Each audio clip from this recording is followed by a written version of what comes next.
This session is very important. This sessions we are going to broadly discuss about sociology optional in UPSC.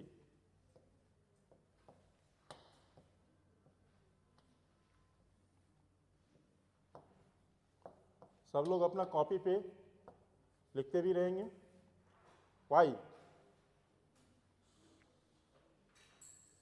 Why sociology optional? पहला आता है कि why sociology optional?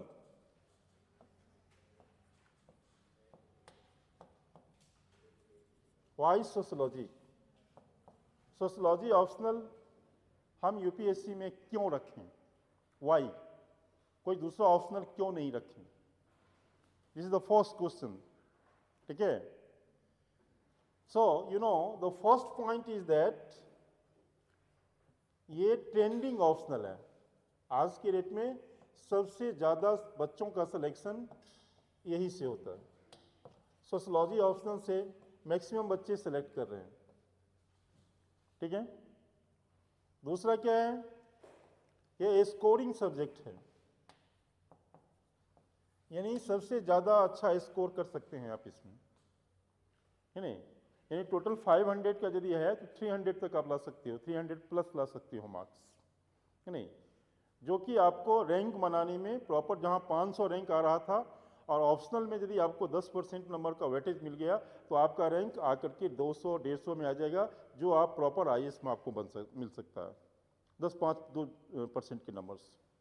तीसरा क्या है? Simple syllabus. Simple syllabus. Syllabus छोटा है और सिंपल है. अभी हम सिलेबस डिस्कस करेंगे. क्या पढ़ेंगे सोशोलॉजी में? सोसाइटी के बारे में, फैमिली के बारे में, ट्राइब के बारे में, विलेज के बारे में, गांव के बारे में, रिलीजन के बारे में, कल्चर्स के बारे में, एग्रीकल्चर के बारे में, रूरल लाइफ के बारे में, वहाँ क्या प्रॉब्लम है, वुमेन के से रिलेटेड इश्यूज़ को हम पढ़ेंगे. तो आप एडमिनिस्ट्रेटर बनने जा रहे हो. You are going to administer the society, है नहीं. सो जब तक एडमिनिस्ट्रेशन किसका करो? To whom do you administer? Society का. So without knowing the society प्रशासन चलाना बहुत मुश्किल है. तो इस सेंस में देखोगे तो ये सिंपल है और सोसाइटी के बारे में ये अच्छा नॉलेज देता है. अब इसमें और क्या है? Contribute to GS. यह contribute to GS, general studies. लगभग टोटल जो जीएस हैं प्रीलिम्स से लेकर के मेंस में, लगभग 25% जीएस को ये आसान बना में ये कंट्रीब्यूट करेगी. ठीक है. आप हम आगे वाला स्ट्रेटेजी में बताएंगे.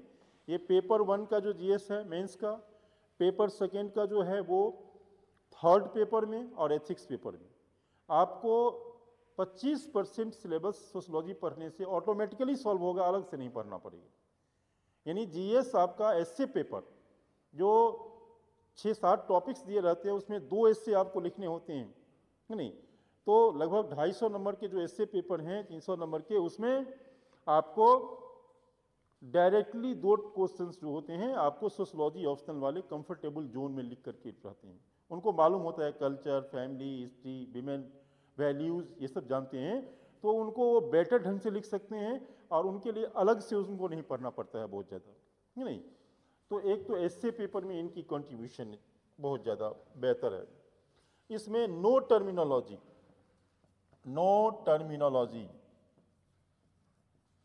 जैसे ज्योग्राफी में है, बहुत सारा इकोनॉमिक्स में है, टर्मिनोलॉजी की प्रॉब्लम है. सिमिलरली इन सोशोलॉजी ऑप्शनल में कोई टर्मिनोलॉजी की प्रॉब्लम्स नहीं है नहीं. अब इसका जो पैटर्न है, ओवरऑल जो सिलेबस जो बनाया गया है प्रीवियस ईयर का, जब आप एनालिसिस करोगे तो बहुत ही डायरेक्ट क्वेश्चन. यदि आपने एक बार बेसिक सिलेबस पढ़ लिया, चीज़ों को एनालिसिस कर लिया और आपके अंदर थोड़ी सी राइटिंग कैपेसिटीज़ आ गई, है नहीं, तो क्या होता है कि सिलेबस बड़ी डे टू डे लाइफ से देता है. जैसे प्रीवियस साल में जो क्वेश्चन आया था, वो क्या क्वेश्चन आया था मालूम है? प्रीवियस साल में आया था मी टू. अब ये बड़ी पटा क्वेश्चन दे दिया. मुझे आपका नहीं, बड़ी लिखना आसान है.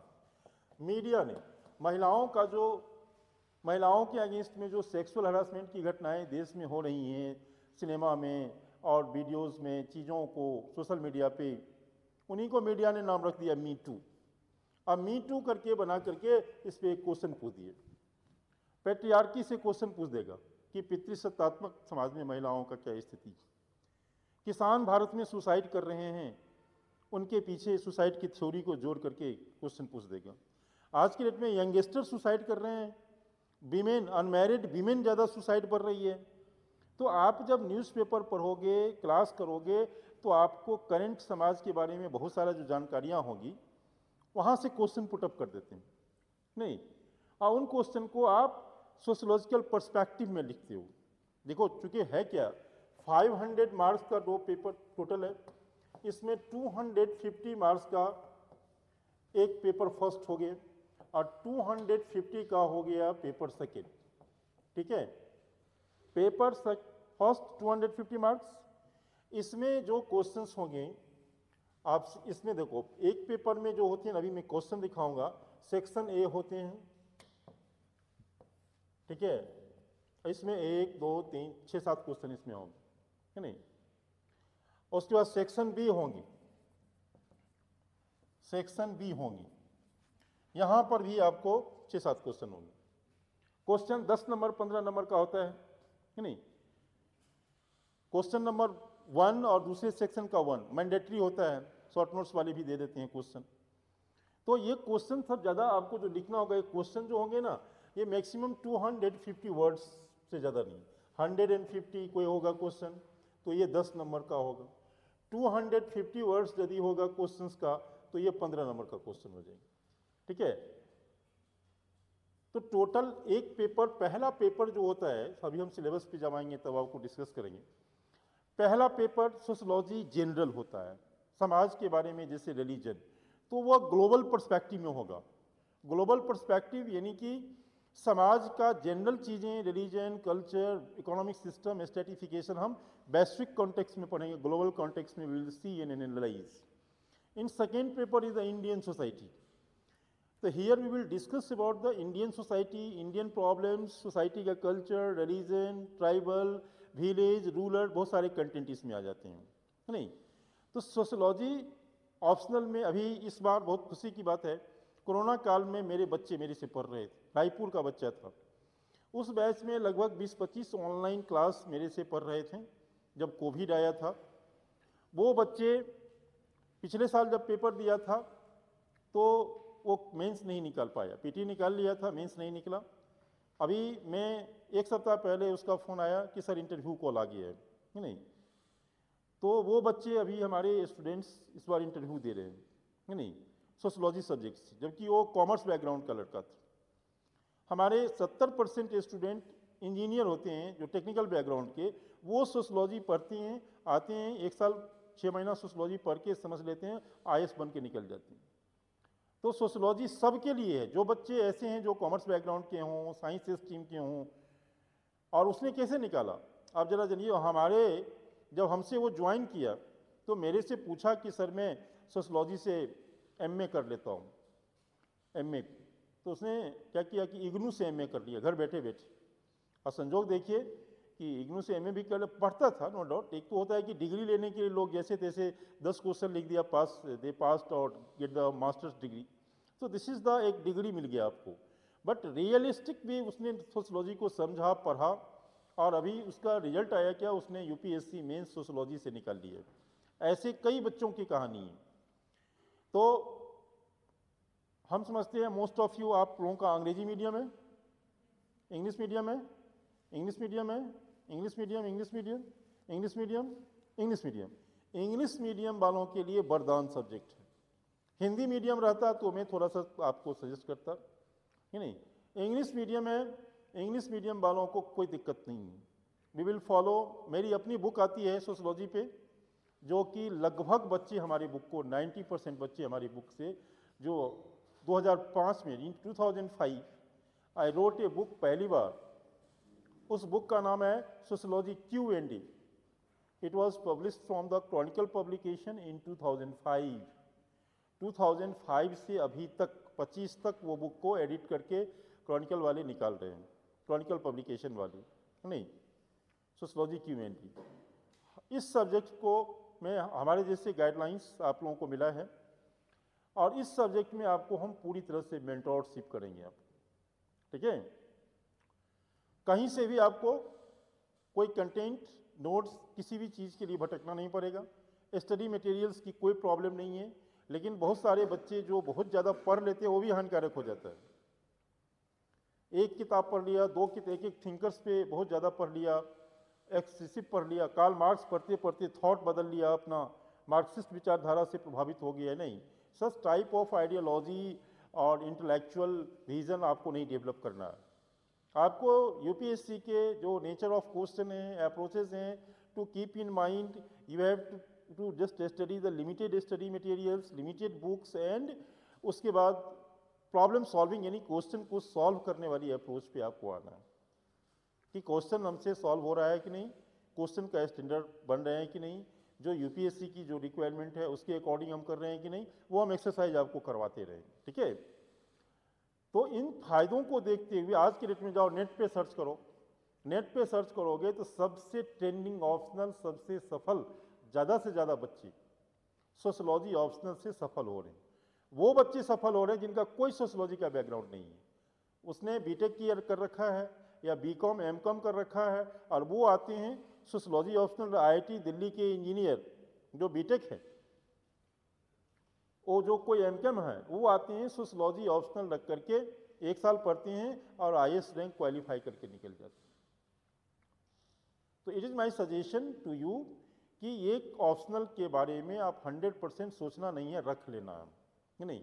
यदि आप भटकिएगा, लिटरेचर तो कोई बिल्कुल नहीं है, रिकमेंड करूंगा मैं। फिर बाकी आज पब्लिक एडमिनिस्ट्रेशन बुरी तरह से पिट गया है, ठीक नहीं, बुरी तरह से। अब 10 साल से पब्लिक एडमिनिस्ट्रेशन ऑप्शनल का सिलेक्शन बिल्कुल ही नहीं हो रहा है, क्वेश्चन बड़ी अटपटा पूछ देते हैं। पीएसआईआर में है, बट इंटरनेशनल रिलेशन इतना उलझा हुआ मुद्दा है कि उसमें कहाँ से क्या कैसे चीज़ दे दे, आप उलझ जाइएगा वहाँ, बहुत पढ़ना पड़ेगा, थ्योरी चीज़ें ये सब, नहीं। ज्योग्राफी बहुत टेक्निकल सब्जेक्ट हो जाएगा आपके लिए। तो इसीलिए जो एक कॉन्सेप्चुअल सब्जेक्ट है जिसको हम अंडरस्टैंड करके बेटर, उसमें कोई भाषा, language, special dictionary, special word terminology नहीं है, वो है सोशलॉजी।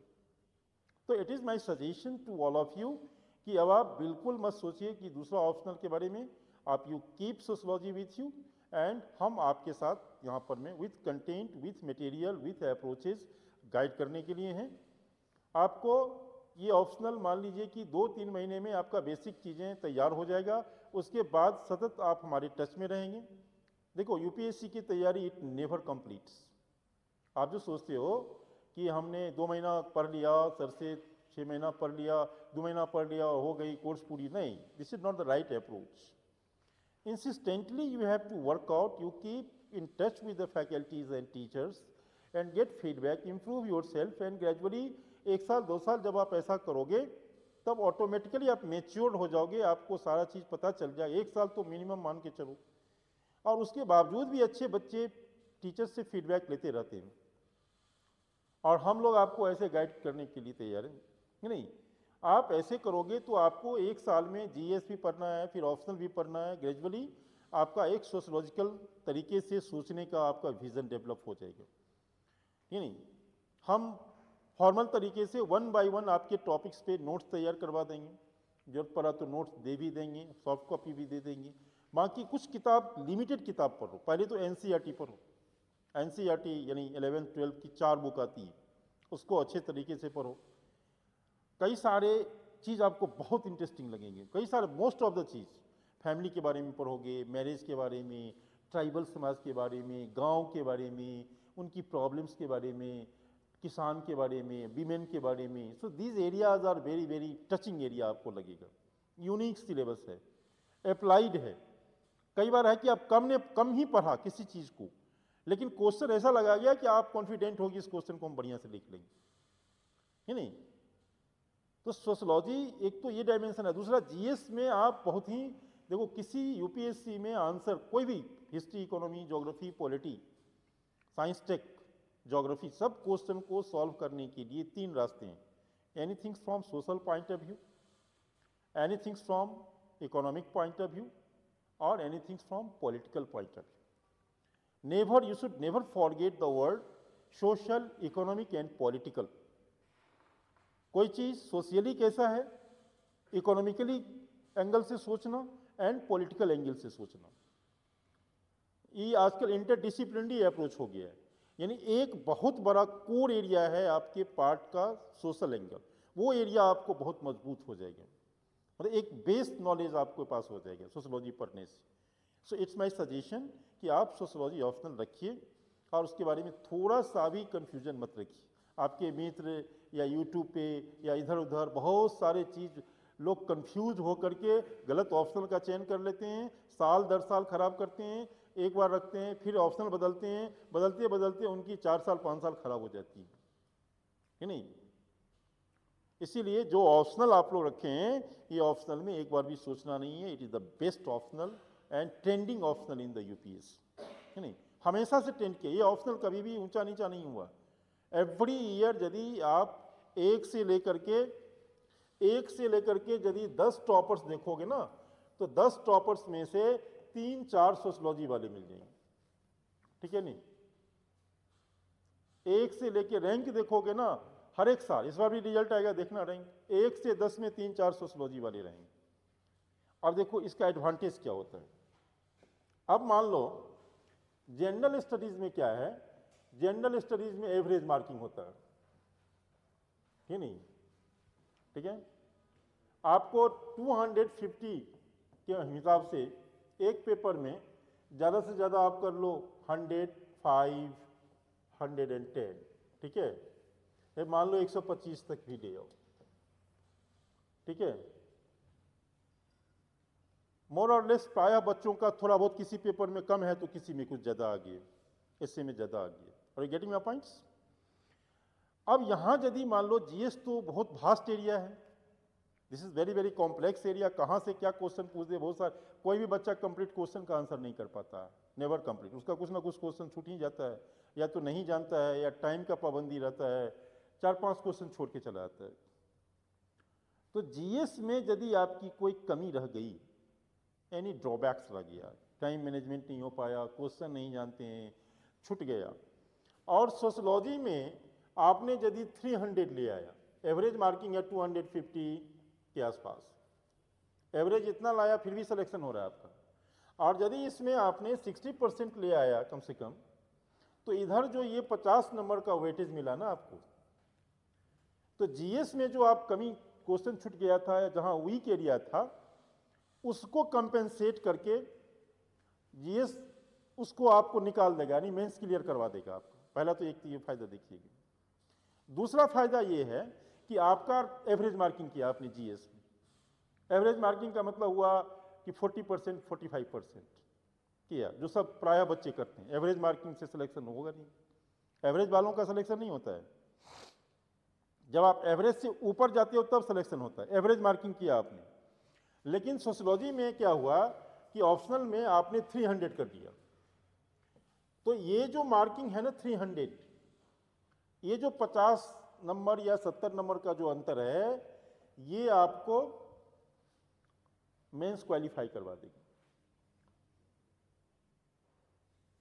एक तीसरा फायदा है कि आपने इतना मार्किंग किया कि आपका 500 रैंक आ रहा है। कितना आ रहा है? 500 रैंक। 500 रैंक आएगा तो जनरल कैटेगरी के बच्चों को भी, ओबीसी को भी आईएएस मिलेगा नहीं, है नहीं। 500 रैंक उनको मिल रहा है। और सोशियोलॉजी में तुमने अच्छा स्कोर कर लिया और इंटरव्यू में, ऑप्शनल में यदि अच्छा स्कोर किया और इंटरव्यू में, तो ये रैंक घट के 200 के नीचे आ जाएगा। 50 नंबर से बहुत नीचे रैंक आ जाता है, 200 पे आ गया। अब आपको आईएएस मिल जाएगी, जहां आईएफएस मिल रहा था, कोई कस्टम वस्टम मिल रहा था, कोई दूसरा एलाइड मिल रहा था, वहां आप प्रॉपर आईएएस में आ गए, आईपीएस में आ गए, फॉरेन सर्विस में आपको मिल जाएगा। तो एक तो ये है कि ये ऑप्शनल में यदि एवरेज मार्क्स से थोड़ा सा ज़्यादा आपने कर लिया। अच्छा, एवरेज मार्क्स से ज़्यादा करना इसमें आसान है क्योंकि क्वेश्चन अप्लाइड देते हैं। जब अप्लाइड क्वेश्चन दे रहा है, थ्योरी को अप्लाइड करके लिखोगे, केस स्टडीज दोगे, थोड़ा सा रेफरेंस दोगे, पर्सपेक्टिव में लिखोगे, तो आपको 10 में से 6 नंबर देते। 7-8 नंबर की उम्मीद कभी नहीं करना। यदि आपने 10 नंबर का एक क्वेश्चन है तो 4 नंबर यदि मिल रहा है तो समझो बॉर्डर लाइन वाला नंबर दिए।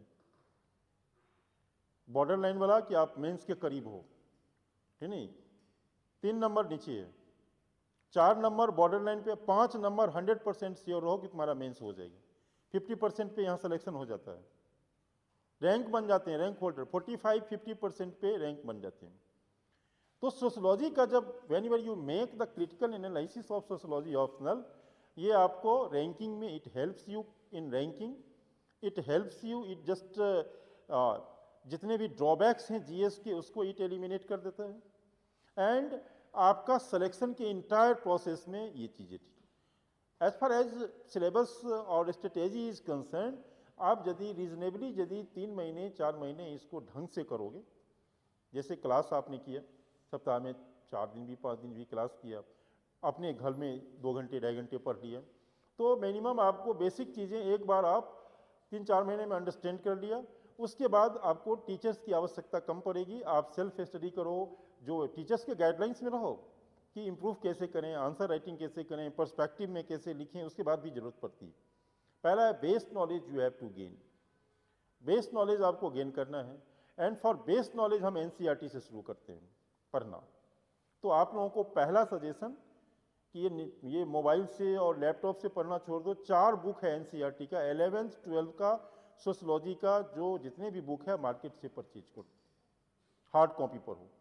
कभी पढ़ने का काम मोबाइल लैपटॉप से नहीं, डाउनलोड कर लो, डाउनलोड करके प्रिंट आउट निकाल के पढ़ो, ऐसे पढ़ो, या किताब ले लो मार्केट से। एनसीईआरटी बुक सस्ते भी देते हैं, महंगे हैं नहीं। 4 बुक आप पहले एनसीईआरटी का ले लो, ठीक है। पहले इस बुक को पढ़ो, बड़ी अच्छे से लिखा गया, जो आपको इंटरेस्ट बनेगा इसमें, थॉरोली पढ़िए बुक को। ये it will just develop you sociological vision, समाज को सोचने का तरीका आपके अंदर में अप्रोच डेवलप करे। और गेटिंग माय पॉइंट्स, ठीक है। आपका क्या है ग्रेजुएशन का सब्जेक्ट? हैं? Very good. आपका? अच्छा, आपका? आपका? आपका? बीटेक। आपका? आपका पीछे? आपका? BCom, your BCom, your BTech, BTech you are, and you?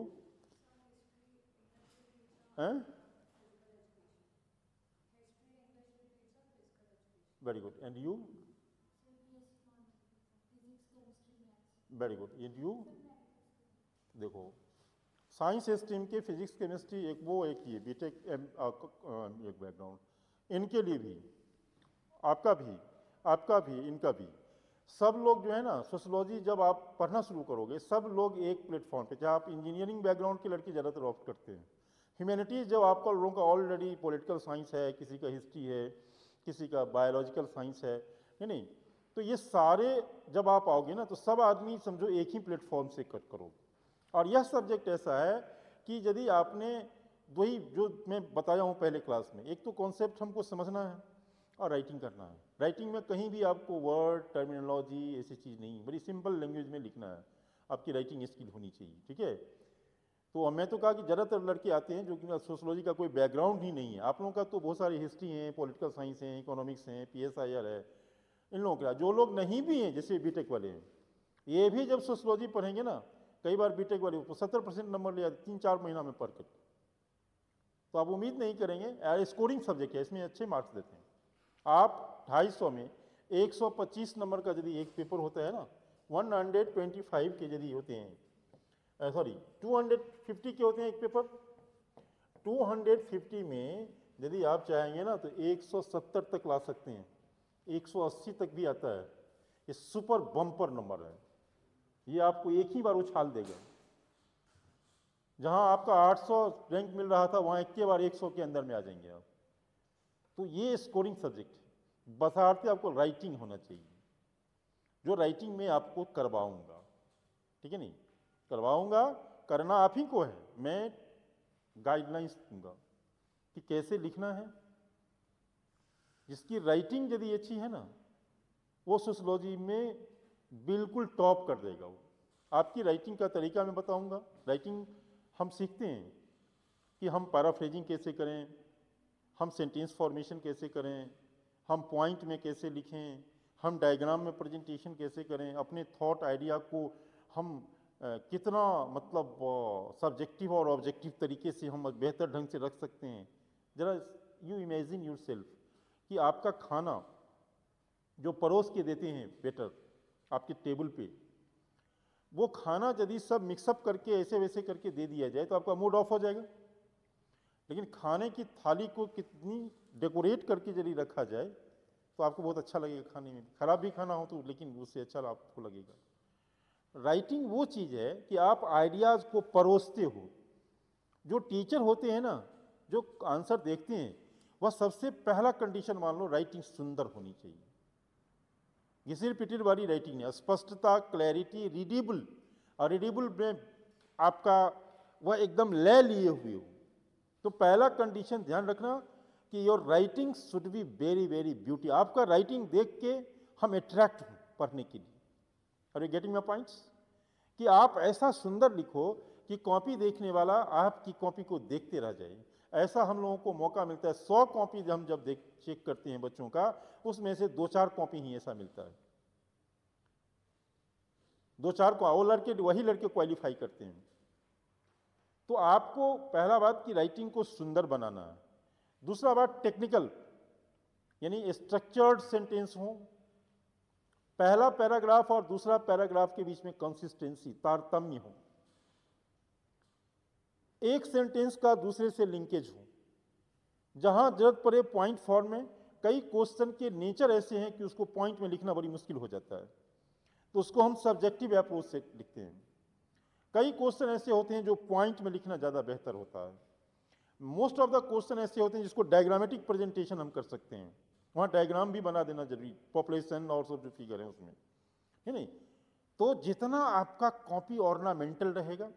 अब देखो इसमें टाइम मैनेजमेंट, एक क्वेश्चन को लिखने के लिए आपको हार्डली 10 मिनट का टाइम मिलेगा, 10 मिनट से ज़्यादा का समय नहीं मिलेगा। सोशियोलॉजी में भी 10 मिनट में क्वेश्चन को समझना है, लिख डालना है।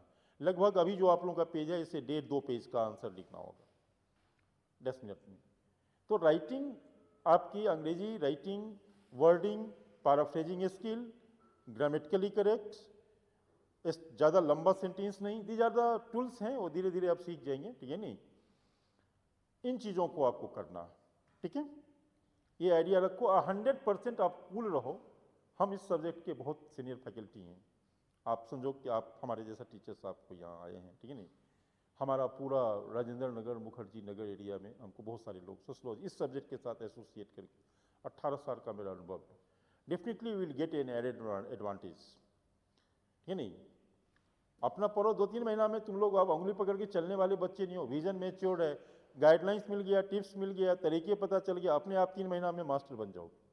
उसके बाद पढ़ते रहो, इंप्रूव करते रहो, टेंस देखते रहो, ही नहीं? फैकल्टी के टेस्ट में रहो, मेंस लिखो तो, क्योंकि इंप्रूव करना है तुमको। मतलब 100 नंबर नहीं लाना है 250 में से, 70 नंबर नहीं लाने हैं, 90 नंबर नहीं लाने हैं, ही नहीं? और कभी भी तेज बनने की कोशिश नहीं करना, क्योंकि तो सब जान गए आप फोड़ देंगे, नहीं। हमेशा जो टीचरों से कुछ ना कुछ फीडबैक लेना है, अपने आप से इंट्रोस्पेक्ट करना है। So it will what happen कि ग्रेजुअली ये रिगरस प्रैक्टिस से आपका जीएस और सोशियोलॉजी 1 साल में कंप्लीट हो जाएगी। यू आर प्लानिंग फॉर 2026, और उसके बाद अभी है ना आगे ना 28, हाँ तो समझ लो एनफ टाइम है। मान के चलो 26, पूरी तरह से जो 26 में आपका जीएस सोशियोलॉजी को टारगेट करो, and I will be with you in this mission. नहीं, ऐसा नहीं कि क्लास कंप्लीट हो गया तो मैं आपसे चला गया तो आपसे मतलब नहीं है। आप टच में रहोगे, बताओगे, फीडबैक लोगे, करते रहोगे, है नहीं? हम वही भटिंडा में पढ़ाया था 2012-13 में, वो भी बच्चे अभी भी जॉब में हमसे संपर्क में हैं, ही नहीं? सो ग्रेजुअली यू नो कि आपको ऐसे करने एक रिगरस, ये इसकी तैयारी it completes with your final selection in the examination. UPSC preparations never complete, it completes with your final selection. जिस दिन आपका सिलेक्शन हो जाएगा, तैयारी कंप्लीट होगी। Is it right? अब देखो कि इसमें हमें क्या क्या चीजें हैं।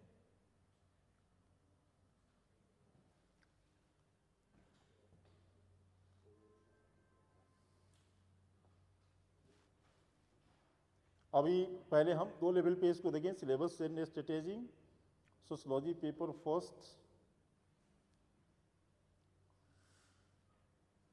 हम देखो, इसमें पहले हम सिलेबस को डिस्कस करेंगे, ठीक है। पेपर फर्स्ट 2 पेपर में है, 2 पार्ट में है सोशियोलॉजी। ये सब आप लोगों को ऐप्स पे मिल जाएगा, ठीक है ना, देख लीजिए। सिलेबस आपके पास रहना चाहिए, हार्ड कॉपी, है नहीं, या तो लिख लो या कहीं प्रिंट आउट निकाल लो इसी का, और अपने पास ऑलवेज कीप योर सिलेबस। पहले जो व्हाटएवर हम लोग का प्लानिंग कैसा रहेगा। अब देखो, इसमें पहला जो चैप्टर पेपर है वह फंडामेंटल्स ऑफ सोशियोलॉजी के नाम से, पेपर फर्स्ट यूपीएससी का जो सिलेबस है फंडामेंटल्स ऑफ सोशियोलॉजी, ये टोटल 10-12 चैप्टर में डिवाइडेड है। पहला है sociology the discipline, sociology the discipline करके चैप्टर है। अब ये चीजें, सोशियोलॉजी डिसिप्लिन का मतलब क्या होता है कि कोई विषय जब नया में बनता है तो वह स्कूल में, कॉलेज में जब पढ़ाते पढ़ाते एमए मास्टर लेवल पे लोग डेवलप हो जाता है और कई सारे यूनिवर्सिटी में पढ़ाया जाने लगता है। तो सोशियोलॉजी, हिस्ट्री, इकोनॉमिक्स पहले सब फिलॉसफी के अंदर में पढ़ाया जाता था। धीरे धीरे ये इंडिपेंडेंट साइंस के रूप में फिलॉसफी से अलग होकर के सब हिस्ट्री, इकोनॉमी, सोशियोलॉजी अलग अलग विषय बन गए। तो जब सोशियोलॉजी भी ऐसे विषय बना, इस डिसिप्लिन में हम पढ़ेंगे कि सोशियोलॉजी एक डिसिप्लिन कैसे बना, फिलॉसफी से कब अलग हुआ, किसने इसको अलग किया, कैसे कैसे ये कौन सा यूनिवर्सिटी में पढ़ाया जाने लगा, और इंडिपेंडेंट रूप से ये कैसे डेवलप हुआ। यूरोप में, Europe and emergence of sociology, France की क्रांति आई, इंडस्ट्रियल रिवॉल्यूशन आई, तो फ्रेंच रिवॉल्यूशन का क्या प्रभाव पड़ा कि समाज को पढ़ने के लिए, समझने के लिए एक विषय का निर्माण हुआ। कौन थे? August Comte, he is the father of sociology. Saint Simon, Max Weber, founding father, Emile Durkheim, positivist thinkers. So बहुत सारे चीज़ें आएंगी, definitely you will enjoy lots कि सोशियोलॉजी एक विषय बना। और उसमें फ्रांस की क्रांति के बारे में पढ़ेंगे। फ्रेंच रिवॉल्यूशन आपको जीएस में भी पढ़ना है, जान लीजिए। फ्रेंच रिवॉल्यूशन वर्ल्ड हिस्ट्री में आपको पढ़ना है, कई बार क्वेश्चन आए। हाँ, फ्रांस की क्रांति यहाँ भी हम पढ़ेंगे कि वह कैसे सोशियोलॉजी को बनाया। Scope and subject matter and comparison with other social sciences. Sociology का हिस्ट्री के साथ क्या संबंध है, सिमिलैरिटीज क्या है, डिफरेंसेस क्या है, what are the relationship of the sociology with political science and what are the differences. Sociology and anthropology, sociology and psychology, 5 subject के साथ इसके डिफरेंसेस और क्या कहते हैं सिमिलैरिटीज को पढ़ेंगे इसमें हम। स्कोप कि सोशियोलॉजी सोसाइटी का अध्ययन करता है, बट देयर आर लिमिटेशन, हर एक चीज का अध्ययन नहीं करता है। इसको लेकर के 2 स्कूल हैं, एक फॉर्मेलिस्टिक स्कूल है, एक सिंथेटिक स्कूल है। तो फॉर्मेलिस्टिक स्कूल कहता है कि फॉर्मल चीज़ों का, जो चीज़ें फॉर्म्स दिखता है उसका अध्ययन करता है, और जो सिंथेटिक स्कूल कहता है कि ये समाज में बहुत सारी चीज़ें हैं, उनमें कॉमन चीज़ों का अध्ययन करता है। तो 2 अलग अलग विचारधारा हैं, जब हम टॉपिक्स पे आएंगे तो आपको इसमें बताएंगे। इसमें स्कोप आ गया, सोशियोलॉजी किस चीज़ का अध्ययन करता है। तो अलग अलग थिंकर्स ने अपने अपने तरीके से डिफिनेशन दिया है। 4-5 मात्र डिफिनेशन हम अच्छे याद रखेंगे, हैं तो बहुत सारे डिफिनेशन। जैसे मैकाइवर एंड पेज ने कहा अपने बुक सोसाइटी में कि sociology is about social relationship, the network of relationship we call society.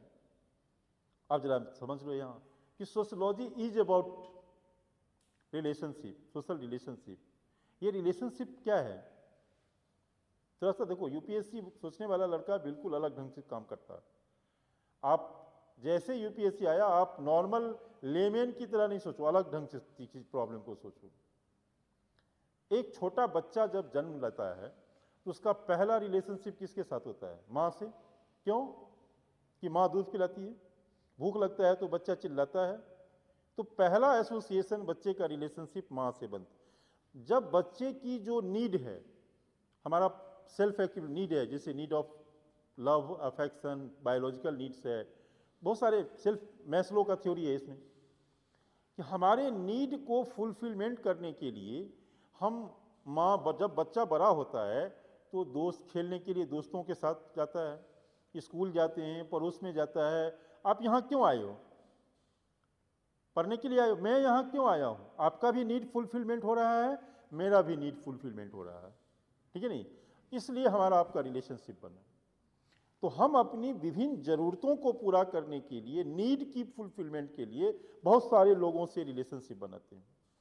इस रिलेशनशिप को जो सब्जेक्ट अध्ययन करता है वही सोशियोलॉजी। सोशियोलॉजी इन्हीं रिलेशन कि हम कैसे रिलेशनशिप बनाते हैं, इंटरेक्शन कैसे करते हैं। तो sociology is a wave of social relation, ये मैं कैबरन पेज ने कहा। अलग अलग डिफिनेशन है, चीज़ें हैं, सब्जेक्ट मैटर इनके हैं, इन पे डिस्कस होगी। सोशियोलॉजी एंड कॉमन साइंस, इसमें ये आएगा, sociology and common science. Common science क्या है? कॉमन सेंस, सॉरी साइंस नहीं, सेंस क्या है? हम कहते हैं ब्राह्मण तो गरीबी होता है, बनिया तो कंजूस होता है, कोई पर्टिकुलर जाति या धर्म या किसी व्यक्ति को लेकर के हमारे अंदर में पहले से एक अवधारणा होता है, तो उसमें पूर्वाग्रह।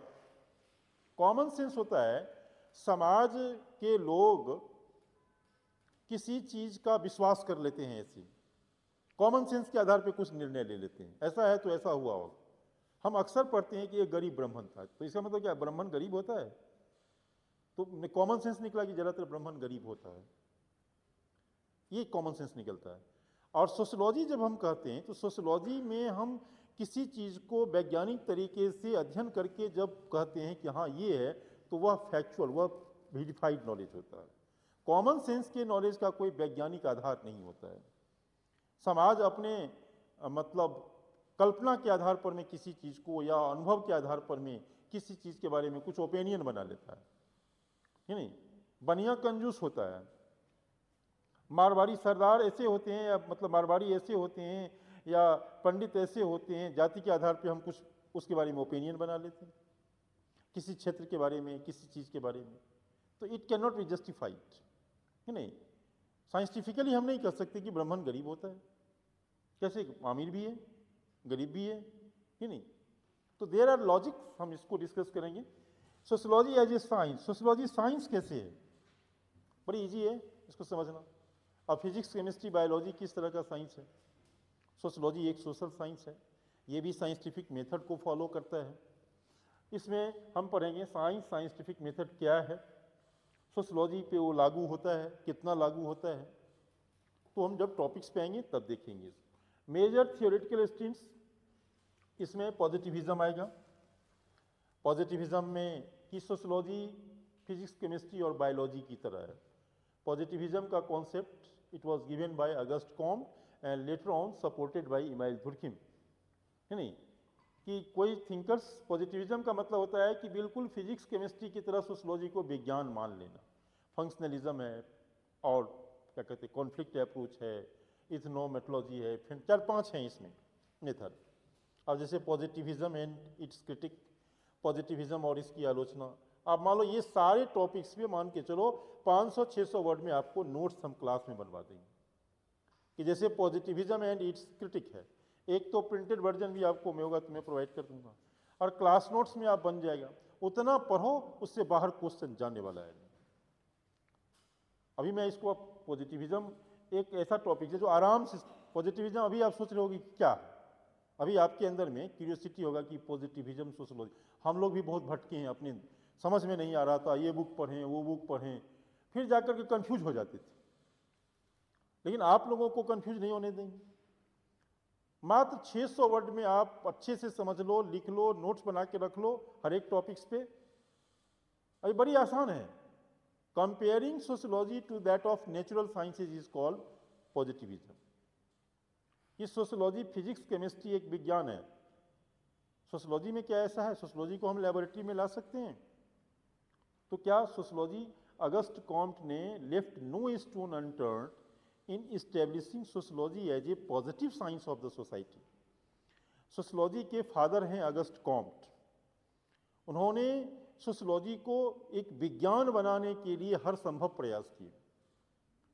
उन्होंने कहा कि फिजिक्स मैटर का अध्ययन करता है, केमिस्ट्री केमिकल प्रॉपर्टीज का अध्ययन करता है, बायोलॉजी बायोलॉजिकल प्रॉपर्टीज का अध्ययन करता है, और सोशियोलॉजी सोशल प्रॉपर्टीज का अध्ययन करता है।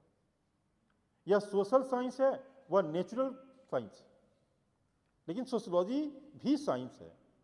It was the opinion and experimental, उन्होंने मेथड से साबित किए कि सोशियोलॉजी साइंस कैसे, गेटिंग माय पॉइंट्स। तो ये सारे डिस्कशन होंगे इसमें। फैक्ट, वैल्यू एंड ऑब्जेक्टिविटी है, इसमें फैक्ट्स है, वैल्यूज़ क्या होता है। अब देखो वैल्यू अभी हमने एथिक्स में आपको क्या कहते हैं, फैमिली वैल्यू और चीज़ों की बात करते हैं। एसए में वैल्यू से क्वेश्चन आया है।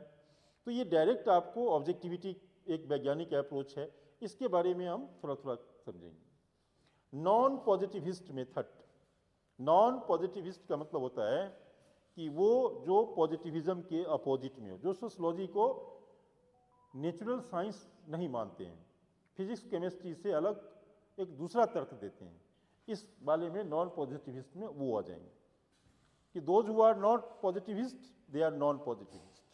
वो कहेंगे कि सोशियोलॉजी फिजिक्स केमिस्ट्री की तरह साइंस है, नॉन पॉजिटिविस्ट कहेंगे नहीं ये फिजिक्स केमिस्ट्री की तरह नहीं है, अंतर इतना ही है, वो अपना लॉजिक देंगे वो। तो ये इसमें 3-4 थिंकर्स हैं, इनके बारे में हम डिटेल्स भी पढ़ेंगे इसमें, ठीक है। अब आओ ये जो चैप्टर है, और ये चैप्टर आपको टेक्निकल है, research method and analysis, qualitative and quantitative research, technique of data collection, variable sampling, hypothesis, reliability. ये प्योरली ये भी आसान है, क्या टफ नहीं है। जैसे आपको रिसर्च 2 तरह के होते हैं। क्वालिटेटिव का मतलब होता है उसको डायग्राम, फिगर डायग्राम, पाई डायग्राम, टेबुलर फॉर्म में नहीं रख सकते हैं। वो ऐसा रिसर्च जो क्वालिटेटिव यानी वैल्यूज़ पे है, मूल्य पे है, रिलेशनशिप चीज़ों को हम डायग्राम में नहीं रख सकते हैं। क्वांटिटेटिव का मतलब हुआ जैसे पॉपुलेशन, पॉपुलेशन का आपने अध्ययन किया तो पॉपुलेशन के डेटा को आप पाई डायग्राम, टेबुलर फॉर्म में रखते हो। तो ये 2 प्रकार के हैं। इसमें टेक्निक ऑफ डाटा कलेक्शन जैसे sample survey, participant observation, interview, questionnaire, ये सब 4-5 टेक्निक हैं। पार्टिसिपेंट ऑब्जर्वेशन क्या होता है कि जैसे ट्राइबल का हमको अंडमान में जरबा जनजाति का अध्ययन करना है, तो उसके बीच में हम जाएंगे, 2 महीना 3 महीना उनके बीच रहेंगे, उनसे दोस्ती यारी करेंगे, वह हमको उनसे फ्रेंडशिप करेंगे, और वहाँ उनके ग्रुप में रह करके जब उनके कल्चर का, संस्कृति का, उनके भर दिन के दिनचर्या का हम अध्ययन करके डेटा इकट्ठा करते हैं, तो इसको बोलते हैं पार्टिसिपेंट ऑब्जर्वेशन। आजकल टेक्नोलॉजी आ गया है तो बहुत सारी चीज़ और इसमें मदद कर रहा है नहीं। इंटरव्यू का मतलब हुआ कि आपसे इंटरव्यू लेकर के समाज के बारे में या परिवार के बारे में, व्यक्ति के बारे में हम जानकारी लेते हैं। क्वेश्चनायर का मतलब आपसे हम क्वेश्चन पूछेंगे। ये सब मेथड है, मतलब डाटा कलेक्शन करने का तरीका है। डाटा कलेक्शन करके फिर थ्योरी बनाया जाता है। सोशल रिसर्च का ये तरीका सब है नहीं। वेरिएबल्स क्या होता है, चर बोलते हैं। व्हाट इज वेरिएबल्स, हम यहाँ पढ़ रहे हैं, अब पीछे से कोई बैंड बोल रहा है, बैंड पार्टी जा रही है, शादी हो रही है, हमारे पढ़ाई को डिस्टर्ब कर दी, ये हो गया वेरिएबल्स। या क्लास में कोई बच्चा गलत हरकत कर रहा है, यानी हमारे काम को कंट्रोल्ड सिचुएशन में डिपेंडेंट और इंडिपेंडेंट वेरिएबल होते हैं। तो वेरिएबल्स का मतलब रिसर्च, सोशल रिसर्च को प्रभावित करने वाले फैक्टर्स क्या क्या हैं। There are so many factors that influence the social research. Sampling, sample कैसा होता है, व्हाट इज सैम्पलिंग, नमूना। सैंपल क्या होता है, कभी पढ़े हो, नहीं पढ़े हो, नहीं पढ़े हो ना। सैम्पलिंग कभी पढ़े हो, मेथड है, साइंटिफिक स्टडी करने का मेथड है। जैसे आपने चावल पकाते हो, चावल कभी बनाए हो, सब काम करो, चावल पक गई या नहीं पक गई, तो 2-4 चावल हाथ में लेते हैं, दबा के देखते हैं कि चावल पकी कि नहीं पकी। सिमिलरली मान लो कि हमें अध्ययन करना है इंडिया के लेवल पे किसी चीज़ का, कि भारत में 1 नेशन 1 थ्योरी 1 इलेक्शन, ये चीज़ सही है या नहीं, तो हम कैसे पता करेंगे कि लोगों का क्या विचार है। तो हम 10,000 लोगों का सैंपल बनाएंगे। 10,000 लोगों का जब सैंपल बनाएंगे, उसमें स्टूडेंट होंगे, किसान होंगे, हर एक कैटेगरी का लोग होगा, सैंपल संतुलित होनी चाहिए। और उन 10,000 लोगों से पूछेंगे कि आपका क्या विचार है कि 1 नेशन 1 इलेक्शन सही है। तो उसमें से 60% लोगों ने यदि ये कहा कि हाँ ऐसा होना चाहिए, 40% लोगों ने कहा कि ऐसा नहीं होना चाहिए, तो 60% लोगों के आधार पे हम क्या करेंगे, कह देंगे कि भारत में हमने 10,000 का ही अध्ययन किया, लेकिन सैंपल सर्वे के आधार पे हम कह देंगे कि भारत में 60% लोगों का मानना है कि 1 नेशन 1 इलेक्शन होना चाहिए। हमने अध्ययन किया 10,000 लोगों का और उसको पूरा मान लिया भारत के लोगों का यही विचार है। अलग अलग रीजन से 10,000 लोग लेंगे, अलग अलग स्टेट से लेंगे, अलग अलग कैटेगरीज का लेंगे, तो सैंपल में सब लोगों को रख करके तब हम अध्ययन करते हैं। तो समाज में सोशियोलॉजी में अध्ययन करने का एक मेथड है। हाइपोथेसिस क्या होता है? कोई रिसर्च से पहले हम उसका एक ब्लूप्रिंट तैयार करते हैं, एक खाका तैयार करते हैं, एक पूरा स्टेप्स क्लियर करते हैं कि गोल क्या है, मीन्स क्या है, स्टेप्स क्या होगा, कौन सा मेथड एडॉप्ट करेंगे, हमारा टारगेट क्या है। तो पूरा जो ब्लूप्रिंट तैयार करते हैं ना, वो हम काल्पनिक रूप से करते हैं। मान लो ये घर बना है, सपोज ये घर बनाने से पहले इसके मालिक तो सोचा होगा ना कि हमारा घर, जरा कल्पना करो तुमको एक घर बनाना है, तो सीधे मिस्त्री को जाओगे, कहोगे कि मेरा घर बना दो? पहले तुम्हारे दिमाग में आइडिया आएगा कि हमारा घर में 2 स्टेयर है, सीढ़ी होनी चाहिए, किचन, बालकनी, जो भी है। अब मेंटल लेवल पे आता है, फिर आप उसको ब्लूप्रिंट यानी मैप पे तैयार करते हो, फिर एरिया, फिर जाकर के एक्चुअल घर जब बनता है। Similarly hypothesis is that mental process कि सोशल रिसर्च से पहले जो हमारी प्रिपेयर्डनेस है, this is called hypothesis. Are you getting my points? Hypothesis हम किसी चीज, सामाजिक प्रॉब्लम, इश्यूज, मुद्दों पे एक पूरा खाका तैयार करते हैं। Is it right? फिर इसमें क्या आएगा? रिलायबिलिटी एंड वैलिडिटी, कि रिसर्च के बाद जो डेटा मिला, वह that data is to what extent हम इस पे रिलायबल कर सकते हैं और वह वैलिड है। कोई डेटा आपने कलेक्ट किया, उसकी रिलायबिलिटी और वैलिडिटी का बेस कैसे रिलायबल, साइंटिफिक कैसे होगा? यदि रिलायबल नहीं है, वैलिड नहीं है, आपने अध्ययन करने के लिए गया, आप हिंदू हैं मान लीजिए, और आपके अंदर धर्म की भावना आ गई, आप उनसे डाटा को मैनिपुलेट कर सकते हैं कास्ट लाइन से, धर्म के आधार पर में, इमोशन के आधार पर में, जेंडर के आधार पर में, तो इसका वैलिडिटी कैसे बनेगी उससे रिलेटेड तरीके से बताया गया इसमें। देखिए, ये तो 3 चैप्टर हुआ। चौथा चैप्टर सबसे महत्वपूर्ण है आपका। पेपर फर्स्ट में 40% काम यही करेगा, 30% लगभग 40%। ये जो सेक्शन है, इसमें सोशियोलॉजी के पेपर फर्स्ट में, इसमें यदि आपने अच्छा से तैयार कर लिया तो पेपर फर्स्ट समझिए 50% जॉब इज डन। इसमें 6 थिंकर्स आपको पढ़ने हैं। कितना? 6। पहला कार्ल मार्क्स, सोशियोलॉजी का भीष्म पितामह। कार्ल मार्क्स के बिना सोशियोलॉजी इनकम्प्लीट माना जाता है। अब देखो, हम लोग जब अपने ज़माने में पढ़ते थे तो जेएनयू लाइब्रेरी में बैठ करके भर भर दिन मोटी मोटी किताब कार्ल मार्क्स पे पढ़ जाता था, लेकिन यूपीएससी में जब क्वेश्चन लिखने की बारी आती थी तो वहाँ सारा फिलोसफी सब फिसंडी हो जाता। ऐसा गलती नहीं कर, हम लोग ने बहुत गलतियां किया है। मतलब कार्ल मार्क्स पे पढ़ना है हमें 10 पेज, हमने पढ़ लिया 10,000 पेज। कभी भी विद्वान बनने, रुचि के लिए नहीं पढ़ना। अब इसमें 4 टॉपिक्स पढ़ना है, 4 टॉपिक्स ओनली। हिस्टोरिकल मटेरियलिज्म, इस पे हमें मैक्सिमम 1000 का नोट, 1000 वर्ड में नोट चाहिए, इससे ज़्यादा का नहीं, इतना ही पढ़ना है। नहीं तो मार्केट में इतने कंफ्यूजिंग चीज़ें हैं, इतनी सारी चीज़ें हैं, आप कंफ्यूज होकर रह जाओगी। पढ़ लो, समझ लो, 1000 वर्ड में प्रिंटेड नोट्स बना के फाइल में स्टिच कर लो। दूसरा टॉपिक है मोड ऑफ प्रोडक्शन, इस पे भी हमें 500-600 वर्ड में ही नोट्स बना के रख लेना है। हर एक आपका हैंड रिटन अपना नोट्स होना चाहिए। हम तो दे देंगे लेकिन उससे नहीं चाह, अपना राइटिंग में बना लो, बढ़िया से फाइल में रख दो, उसी से पढ़ो। किताब ज़्यादा बिल्कुल नहीं। एक अभी देखा हूँ, एक टीचर्स किसी ने 25 बुक रिकमेंड कर दी, बच्चे पगला जाएंगे पढ़ते पढ़ते। ये पढ़ लो, वो बुक कोई एकेडमिक्स बुक वाले, जो कोई रिसर्च वाला पढ़ता है, वो सब बुक कहता है पढ़ लेने के लिए।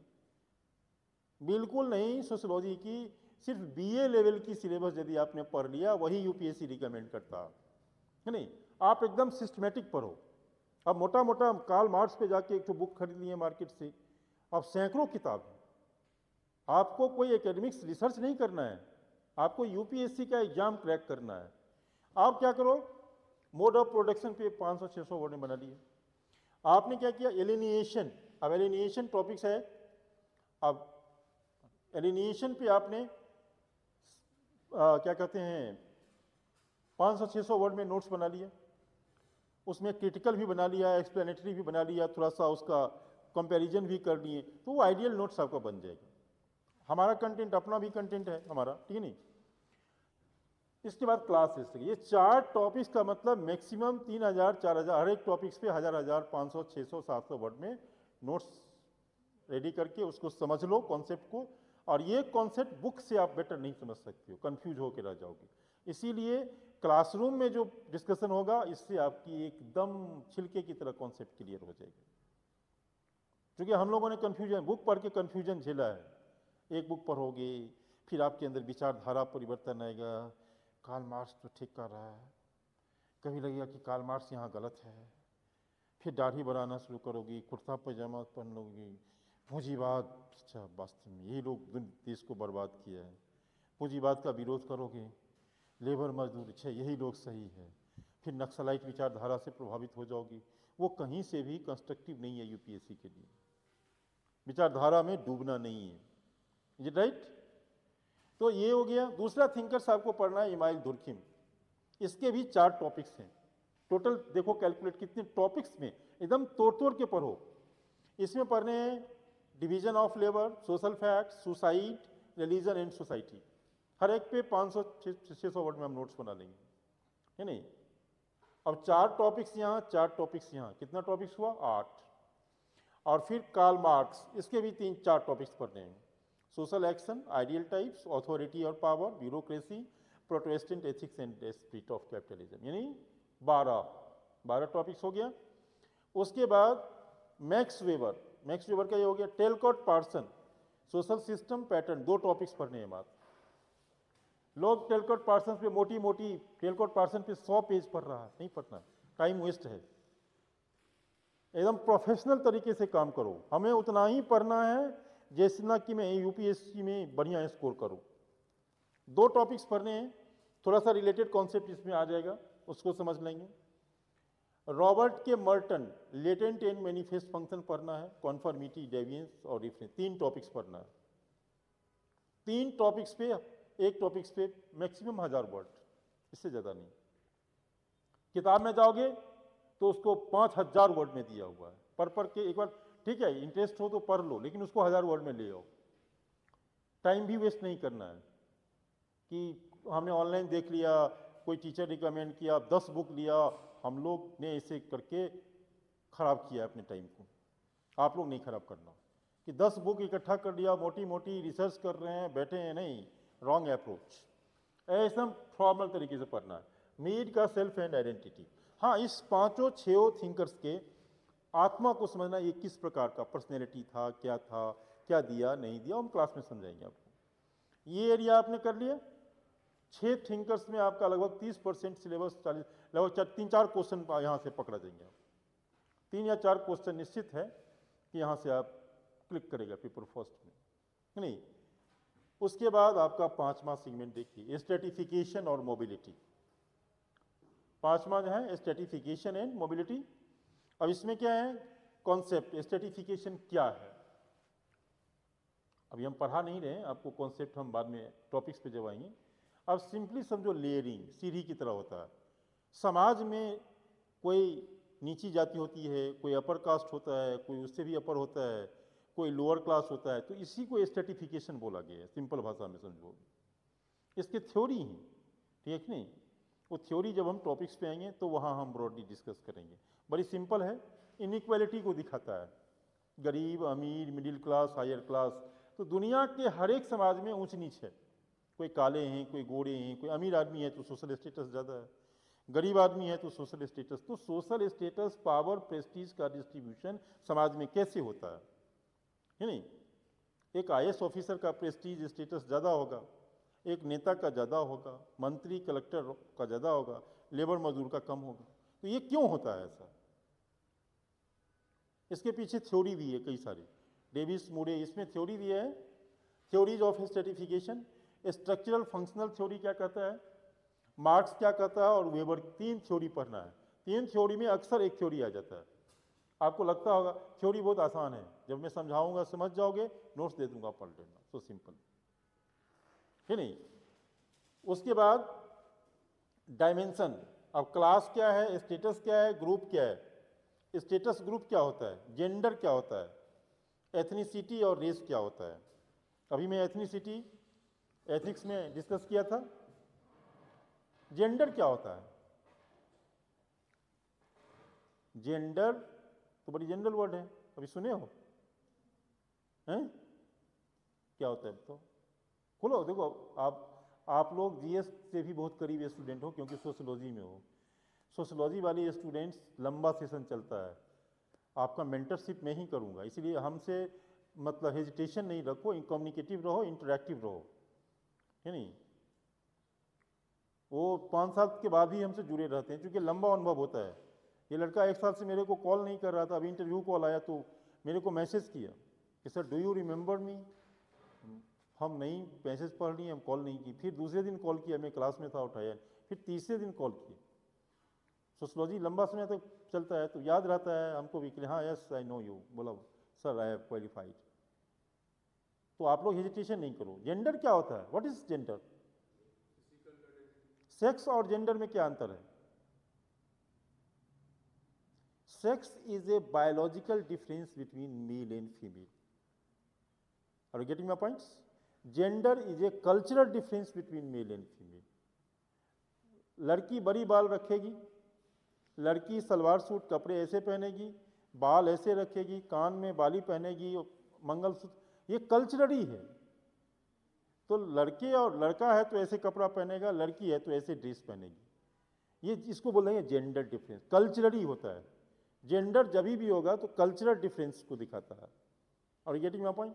तो आज दुनिया में जो मेल फीमेल के बीच में जेंडर इनइक्वालिटी है, हमारे जो महिला को बहुत सारे राइट नहीं है जो पुरुषों के पास है, क्यों नहीं है? तो हम जेंडर के बारे में पढ़ेंगे, ठीक है। हम इसमें पढ़ेंगे क्या कहते हैं, एथनिसिटी के बारे में, कल्चर, रेस के बारे में। अब एथनिसिटी और इसमें भी, रेस में भी अंतर है। रेस बायोलॉजिकल होता है। पूरी दुनिया में 5-6 प्रकार के रेस हैं। काले और गोरे 2 अलग अलग रेस हैं, black and white, Negro, alpine. हमारे देश में 4 प्रकार के रेशियल ग्रुप रहते हैं। हम लोग इंडो आर्यन हैं, साउथ में द्रविडियन है, मंगोलॉइड है, नॉर्थ ईस्ट में मणिपुर, चाइनीज टाइप का जो पर्सनैलिटी होता है, और कुछ निग्रो हैं भारत में, अंडमान निकोबार में, जरवा, ओंजे, ये सब, ठीक है। तो शरीर के रूप, रंग, आकार के आधार पे पूरे मानव प्रजाति का जो डिवीजन किया गया उसको रेस बोलते हैं। ये बायोलॉजिकल होता है, जबकि एथनिसिटी कल्चरल होता है।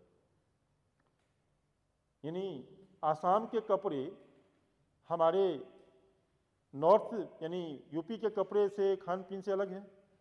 बंगाल का पहनने का कपड़ा, पूजा पर्व, फेस्टिवल, तमिलनाडु का हमसे अलग है, बिहार का अलग है, यूपी का अलग है। तो ये एथनिक माने जाएंगे, ठीक है। और उसके बाद पढ़ेंगे हम social mobility, open and close system. Social mobility होता है मूवमेंट, नहीं। अब मान लो एक क्लर्क से कलेक्टर बन गया कोई, तो इसको बोलेंगे सोशल मोबिलिटी हुई। कोई गरीब से अमीर बन गया, गांव में लेबर का काम करता था, शहर में लेबर का काम करने आ गया। किसी का बाप किसान था, बेटा आईएएस अफसर बन गया। जो गरीब था वह अमीर हो गया। तो all these are called social mobility, है नहीं। आप जस्ट देखो ना, सोशियोलॉजी में तुम लोग बहुत सारा चीज लर्न करोगे जो जीएस में बहुत, मतलब यूपीएससी के लिए बहुत ही अच्छी अच्छी चीज सब सीखोगे। कॉजेज ऑफ सोशल मोबिलिटी कैसे होता है, ये टाइप्स कितने हैं, सोर्स कितने हैं। जब ये सब्जेक्ट तुम एक बार पढ़ लोगे, उसके बाद देखना तुम्हारी स्किल्ड एफिशिएंसी बहुत ज़्यादा बढ़ जाएगी आंसर राइटिंग करने के लिए, ठीक है। वर्क एंड इकोनॉमिक लाइफ, पूरे दुनिया में हम लोग क्या करते हैं, हम लोग यहाँ जो कर रहे हैं वर्क है, लेकिन एक जनजातीय महिला नागालैंड में क्या कर रही होगी, वो जंगल में गई होगी काम करने की। किसान क्या कर रहा होगा। नेचर ऑफ वर्क अलग अलग सोसाइटी में अलग अलग होते हैं। सबका काम का नेचर क्या है, आज कैसे काम का नेचर बदल गया। तो नेचर ऑफ वर्क यहाँ हम पढ़ेंगे कि सोशल ऑर्गेनाइजेशन ऑफ वर्क कैसे है। सोसाइटी, स्लैब सोसाइटी में क्या था, फ्यूडल सोसाइटी में क्या है, इंडस्ट्रियल और कैपिटलिस्ट सोसाइटी में क्या है। तो नेचर ऑफ वर्क जो है ना, ये डिफरेंट सोसाइटी में अलग अलग होती है नहीं। ट्राइबल सोसाइटी में आज से 500 वर्ष पहले काम कुछ अलग होता था। आज क्या है, बैठे बैठे मोबाइल से लोग काम करते हैं, लैपटॉप से काम करते हैं। पहले वर्क का मतलब फिजिकल लेबर होता था, आज वर्क मेंटल लेवल पे चल रहे हैं ज़्यादा। Labour and society informal organisation, इसमें इकोनॉमिक सिस्टम, समाज को, आपका परिवार में को चलाने के लिए पैसा रोजगार होगा तभी परिवार अच्छा होगा। तो समाज को बेहतर करने के लिए इकोनॉमिक काम का तरीका बना है। हम जितना आर्थिक रूप से काम करेगा उतना ही हमारा समाज अच्छा बेटर होगा। सो इकोनॉमिकली डेवलपमेंट के लिए, economic development ensure social development. There are certain economic determinants of social development. So keeping in mind, यहाँ हम देखेंगे कि how work and economic life contributes to development of society. Without economic development social development not possible. हम इस unit में इन सब चीज़ों को हम देखेंगे, ठीक है। उसके बाद 7वां चैप्टर आ जाएगा politics and society, is it right. इस चैप्टर में हम देखेंगे कि पावर क्या है, अथॉरिटी क्या होता है, पॉलिटिकल सिस्टम, डेमोक्रेसी क्या है। इसमें हम पढ़ेंगे ब्यूरोक्रेसी के बारे में, प्रेशर ग्रुप के बारे में, पॉलिटिकल पार्टी। यहाँ से जीएस में भी ये आपको बहुत बड़ा कंट्रीब्यूट करेगा, गवर्नेंस वाला सेक्शन में, पॉलिटी वाला सेक्शन में। यहाँ जो आप पढ़ेंगे नेशन के बारे में, स्टेट के बारे में, सिटीजनशिप, डेमोक्रेसी, सिविल सोसाइटी, ये सब समझ लीजिए, ये सोशलॉजी में भी फायदा देगा और जीएस में भी फायदा देगा।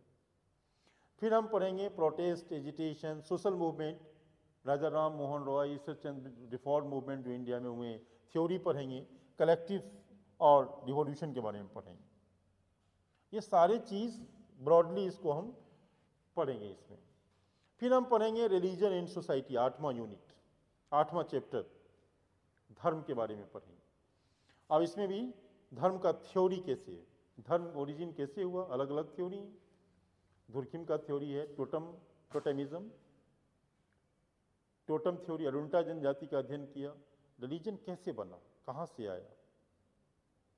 फिर नेचुरलिज्म, फिर एनिमिज्म। तो अलग अलग थ्योरी हैं, वो हम आपको समझाएंगे। बड़ी आसान है समझना कि कौन सा थिंकर ने क्या सिद्धांत दिया, कैसे उसकी लॉजिक क्या था, उसका तर्क क्या था। You have to just develop the एक सेंस। फिर types of religious practice, animism ने, मोइनिज्म, प्लूरलिज्म, सेक्ट, कल्ट क्या है, इन सब चीज़ें अलग सब धर्म में होती हैं, नहीं। फिर हम पढ़ेंगे religion in modern society, religion and science में क्या सिमिलैरिटीज़ क्या है, अंतर क्या है।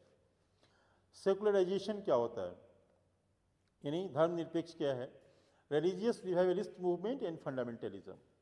ये सारा यूनिट्स में हम देखो, रिलीजन किसी भी सोसाइटी का एक integral part. So without understanding the religious belief you can not better deal with the societies. वहाँ के माइंडसेट को, उनके प्रैक्टिसेस को समझना है। सो जब आप प्रशासन में रहोगे, स्वाभाविक है कि लोगों के धार्मिक क्या विचार हैं, चीज़ें हैं, इनके बारे में जानकारी यहाँ हम देखेंगे, और ये जीएस में भी। अब आओ चैप्टर 9, सिस्टम ऑफ किनशिप, ठीक है। सिस्टम ऑफ किनशिप का मतलब है कि यहाँ हम फैमिली, मैरिज और किनशिप 3 बात करेंगे। फैमिली, जॉइंट फैमिली की बात करेंगे, न्यूक्लियर फैमिली की बात करेंगे, हम बड़ी इंटरेस्टिंग लगेगा आपको लिव इन रिलेशनशिप की बात करेंगे। आजकल लड़के सब जो रहने लगे बिना शादी के, ठीक है। उसके बाद एलजीबीटी फैमिली इसमें आएगा, है नहीं। आज बहुत परिवर्तन आ रहा है, यहीं से क्वेश्चन रिपीटेड आते हैं, रिपीटेड क्वेश्चन आते हैं यहाँ से, है नहीं। फैमिली क्यों डिक्लाइन कर रहा है, डाइवोर्स क्यों बढ़ रही है नहीं। महिला जब से घर से बाहर काम करने के लिए गई है तो फैमिली क्यों टूट रहा है, डाइवोर्स क्यों बढ़ रहे हैं, ठीक नहीं। फिर क्या है, types of forms of family, कितने प्रकार के होते हैं, न्यूक्लियर फैमिली क्या है, जॉइंट फैमिली क्या है, एक्सटेंडेड फैमिली क्या है, पैट्री लोकल फैमिली क्या है, मैट्री लोकल फैमिली, बहुत सारे टाइप हैं। We will discuss with you, ठीक है। बड़ी आसान है। लीनिएज एंड डिसेंट, लीनिएज हमारा वंश परंपरा, क्लान, ये क्या होता है। लीनिएज क्या होता है, आप जहाँ से ट्रेस करते हो अपना ओरिजिन, मेरे फादर, दादा, ताऊ, ये सब लंबे लाइन से हम वंश को देखते हैं। हम पढ़ेंगे patriarchy and sexual division of labour. Patriarchy means, patriarchy जानते हो, व्हाट इज पेट्रियार्की?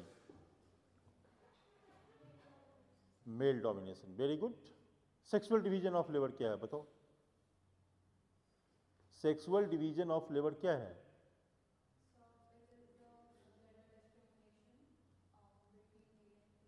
ये डिस्क्रिमिनेशन नहीं हुआ। सेक्सुअल डिवीजन का मतलब हुआ कि हमारे सोसाइटी ही नहीं दुनिया में काम का बंटवारा होना, महिला ये काम करेगी, पुरुष ये काम करेगी।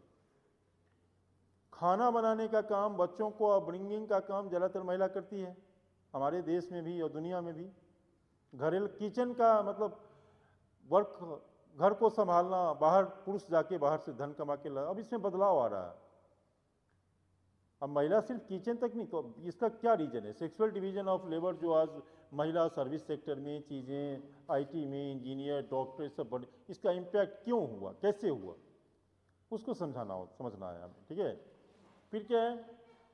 कंटेम्प्ररी ट्रेंड्स क्या है? आजकल फैमिली मैरिज किधर जा रहा है? मैरिज में कितना परिवर्तन आया? परिवार किधर जा रहा है? महिलाओं के स्टेटस जो एम्पावरमेंट हो रहे हैं, महिलाओं में क्या क्या परिवर्तन आ रहा है? फैमिली टूट क्यों गया? इसका प्रभाव क्या पड़ा समाप्त, लाइक दैट। फिर हम पढ़ेंगे social change in modern society, this one. अब सोशल चेंज का थ्योरी है, देयर आर थ्योरी, ये sociological theories of social change हम पढ़ेंगे। बिना चेंज का कोई सोसाइटी आगे नहीं बढ़ सकता। हमारे जीवन में भी चेंज होता है, change is the law of the nature. Similarly society also change.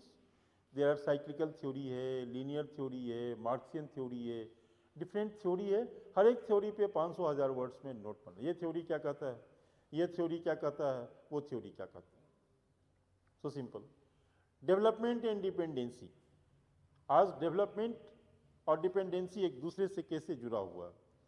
हम जैसे जैसे we become the developed country उतना ही डिपेंडेंसी बढ़ जाता है। डेवलपमेंट के साथ जितना डेवलपमेंट होगा उतना आदमी का डिपेंडेंसी बढ़ जाएगा एक दूसरे पर में, एक दूसरे लोगों पर, एक दूसरे एजेंसी पर, एक दूसरे देश पर में हमारी डिपेंडेंसी बढ़ जाती है। एजेंट ऑफ सोशल चेंज, वह कौन कौन से फैक्टर हैं जो समाज में परिवर्तन लाता है? उसमें टेक्नोलॉजी का रोल क्या है, एजुकेशन कैसे कंट्रीब्यूट करता है, और बहुत सारे फैक्टर्स हैं, विल ब्रॉडली डिस्कस। फिर हम पढ़ेंगे एजुकेशन एंड सोशल चेंज, फिर हम पढ़ेंगे science, technology and social change. यहाँ से रिपीटेड क्वेश्चन आया दोनों टॉपिक से कि एजुकेशन समाज में परिवर्तन कैसे लाता है, और साइंस, आज इंटरनेट हमारे समाज में कितना परिवर्तन लाया। आज वाईफाई, मोबाइल टेक्नोलॉजी, 10 साल में जो कम्युनिकेशन के लाइन में परिवर्तन आया, आज देख रहे हो सोशल रिलेशनशिप में आपके हाथ में मोबाइल आ गया, समाज में डिजिटलाइजेशन हो गया, हर एक आदमी का कम्युनिकेशन सिस्टम इतना फास्ट हो गया कि डायरेक्ट कम्युनिकेशन हो नहीं रहा है, हमारा रिलेशनशिप बदल गया है। लोग इंटरटेनमेंट, खाना पीना, पैसा मोबाइल से करने लगे। कहीं पैसा देना, लेन देन करना, कोई ऑर्डर देना, सामान मंगवाना, हमारी मोबाइल पे डिपेंडेंसी कितनी बढ़ गई। एक डाइनिंग टेबल पे सब खाना खाते हैं, माँ पिता बच्चे, लेकिन किसी में बातचीत सब अपने अपना मोबाइल में लगा हुआ। मतलब बच्चे अब मोबाइल से, बच्चों का कडलिंग, इससे क्वेश्चन आया जीएस में, बच्चे का सोशलाइजेशन, नानी दादी की कहानी अब मोबाइल की कहानी पे वो डिपेंडेंसी हो गया। बच्चे, माँ पिता टाइम स्पेंड नहीं करते हैं। तो there are such things that we will discuss कि टेक्नोलॉजी ने हमें कितना बदला, हमारे वैल्यूज़ को, हमारे मूल्य को, हमारे फैमिली को, हमारे मैरिज सिस्टम्स को। टेक्नोलॉजी की वजह से समाज में इंस्टीट्यूशनल चेंज कैसे आया, लाइक दैट। और गेटिंग माय पॉइंट्स। तो ये हो गया 10 चैप्टर, टोटल आपको 10 चैप्टर है। यही 10 चैप्टर में पेपर फर्स्ट खत्म हो जाता है। ये सारी चीज़ जनरल होगा, इसमें कोई इंडिया का एक्सक्लूसिव नहीं, पूरा हम जनरल ग्लोबल कॉन्टेक्स्ट में इसको हम बात करेंगे। अब आइए सेकेंड पेपर। सेकेंड पेपर जो है आपका, 2 पेपर हैं, 250 नंबर के ये होंगे, 250 नंबर के ये होंगे। 500 का है ऑप्शनल, ऑप्शनल 500 का है, जान लीजिए। 500 में 250 का दूसरा पेपर। अब यहाँ क्या है, इंडियन सोसाइटी। अब जो भी चीज़ें हम पढ़ेंगे वो भारतीय समाज के बारे में, ये जनरल हो गया, हम जनरल बात करेंगे, जो हर एक धर्म का थ्योरी पूरे समाज पे लागू होता है दुनिया में, ठीक है।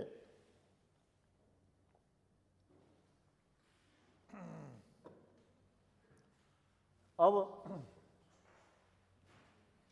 इंडियन सोसाइटी में पहला यूनिट है हमारा perspective on the study of Indian society.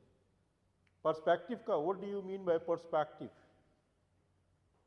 Road, approach. हम भारत को यदि समझना है तो उसको समझने का तरीका को बोलते हैं the ways in which we understand Indian society. So these are the perspective, Indology by G S. Ghurye, structural functional approach M N. Srinivas, and Marxist sociology A.R. Desai. These are the three major perspectives. G.S. Ghurye is considered as the father of Indian sociology. Sociology का father Auguste Comte है और Indian sociology का father GS. Ghurye है।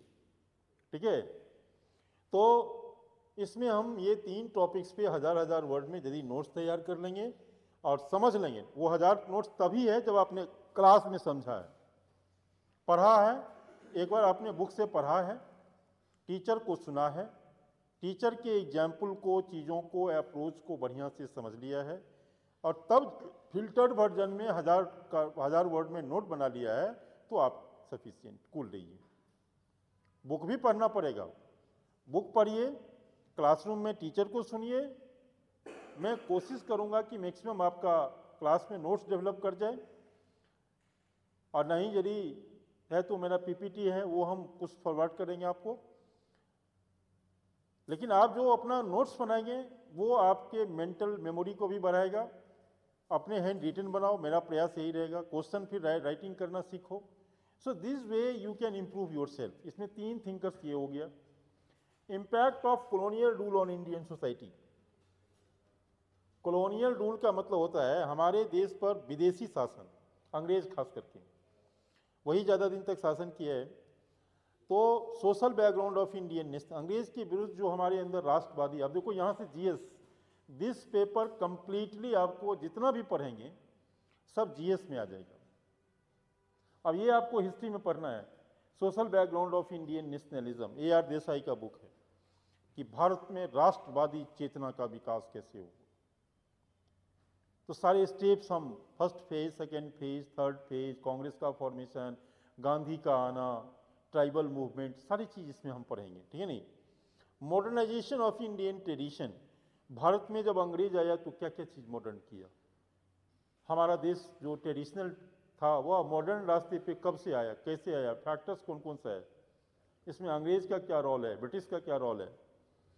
Protestant movement during the colonial period, British के खिलाफ राजा Ram Mohan Roy, Ishwar Chandra Vidyasagar, peasant movement, ठीक है नहीं, चंपारण सत्याग्रह, खेड़ा सत्याग्रह, अहमदाबाद मिल स्ट्राइक, गांधी का आंदोलन, सरदार पटेल का आंदोलन, सारे बिरसा मुंडा आंदोलन, सिद्धू, सारे मूवमेंट को समेटेंगे इसमें।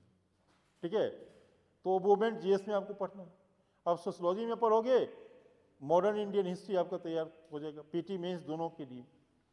Protest movement during the colonial period, social reform movement, है नहीं, मतलब प्रोटेस्ट मूवमेंट भी, रिफॉर्म मूवमेंट भी, ये दोनों आ गया तो समझो मॉडर्न इंडिया का एक आपका मेजर सेगमेंट यहीं आप पढ़ लो।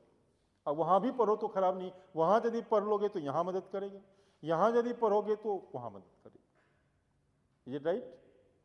ठीक है, इसके बाद इसमें है सोशल स्ट्रक्चर, दूसरा बी पार्ट। पहला वो 2 चैप्टर हो गया ए पार्ट में, बी पार्ट में आ गया सोशल स्ट्रक्चर। इसमें रूरल एंड एग्रेरियन स्ट्रक्चर।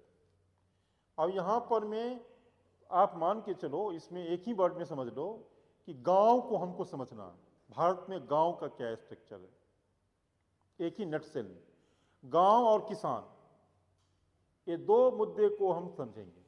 गांव का क्या इतिहास रहा है, प्रॉब्लम क्या है, विलेज स्टडीज, गांव को अध्ययन करने वाला, गांव कैसा होता है, गांव में प्रॉब्लम्स क्या हैं, इश्यूज क्या हैं, किसान का क्या इश्यूज है, ठीक नहीं, इन सब मुद्दों को कवर करेंगे। इसमें agrarian social structure, evolution of land tenure system and land reform, ये गांव जमीन किसान से जुड़ा हुआ है। Is it right? अब डिटेल हम जब टॉपिक्स पे आएंगे तब बताएंगे। दूसरा, इसमें दूसरा पार्ट है कास्ट। कास्ट को बिना समझे हुए भारतीय समाज को नहीं समझते। पूरा भारत समाज का स्ट्रक्चर कास्ट लाइन पे रीढ़ की हड्डी है। भारत का जो स्ट्रेटिफिकेशन है ना, वह कास्ट लाइन पे है। तो कास्ट हिंदू समाज में कैसे है, यह कैसे काम करता है, कास्ट के फीचर्स क्या क्या हैं, अनटचेबिलिटी क्या क्या है, सेंसिटाइजेशन क्या क्या है, हरिजन मूवमेंट किसने चलाया, गांधी जी का, अंबेडकर का, इन सब का विचार कास्ट मूवमेंट में, वो सब जीएस में आपको, जीएस में क्वेश्चन, हर एक साल कास्टिज्म से जीएस में क्वेश्चन आते हैं, ऐसे आते हैं।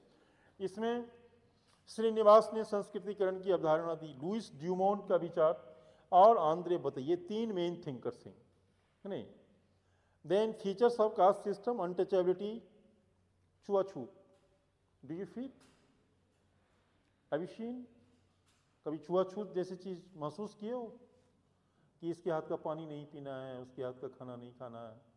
कभी गांव वाँव गए हो, कभी ऐसा लगा कि मतलब भाई फलाना आदमी हमारे एक गुड़गुड़ी का पानी या खटिया पे नहीं बैठ सकता, उसको अलग रखते हैं कि तुम घर के अंदर नहीं आ सकते हो, कोई आदमी ऐसे फीलिंग कभी आया है? भारत में बहुत ज़्यादा है ही नहीं, पंजाब में भी है, पूरे भारत में है। छुआछूत, भेदभाव, जाति पाति, ये सब है। आज कम हुआ है, नो डाउट, आज कम हुआ है, लेकिन अभी भी है।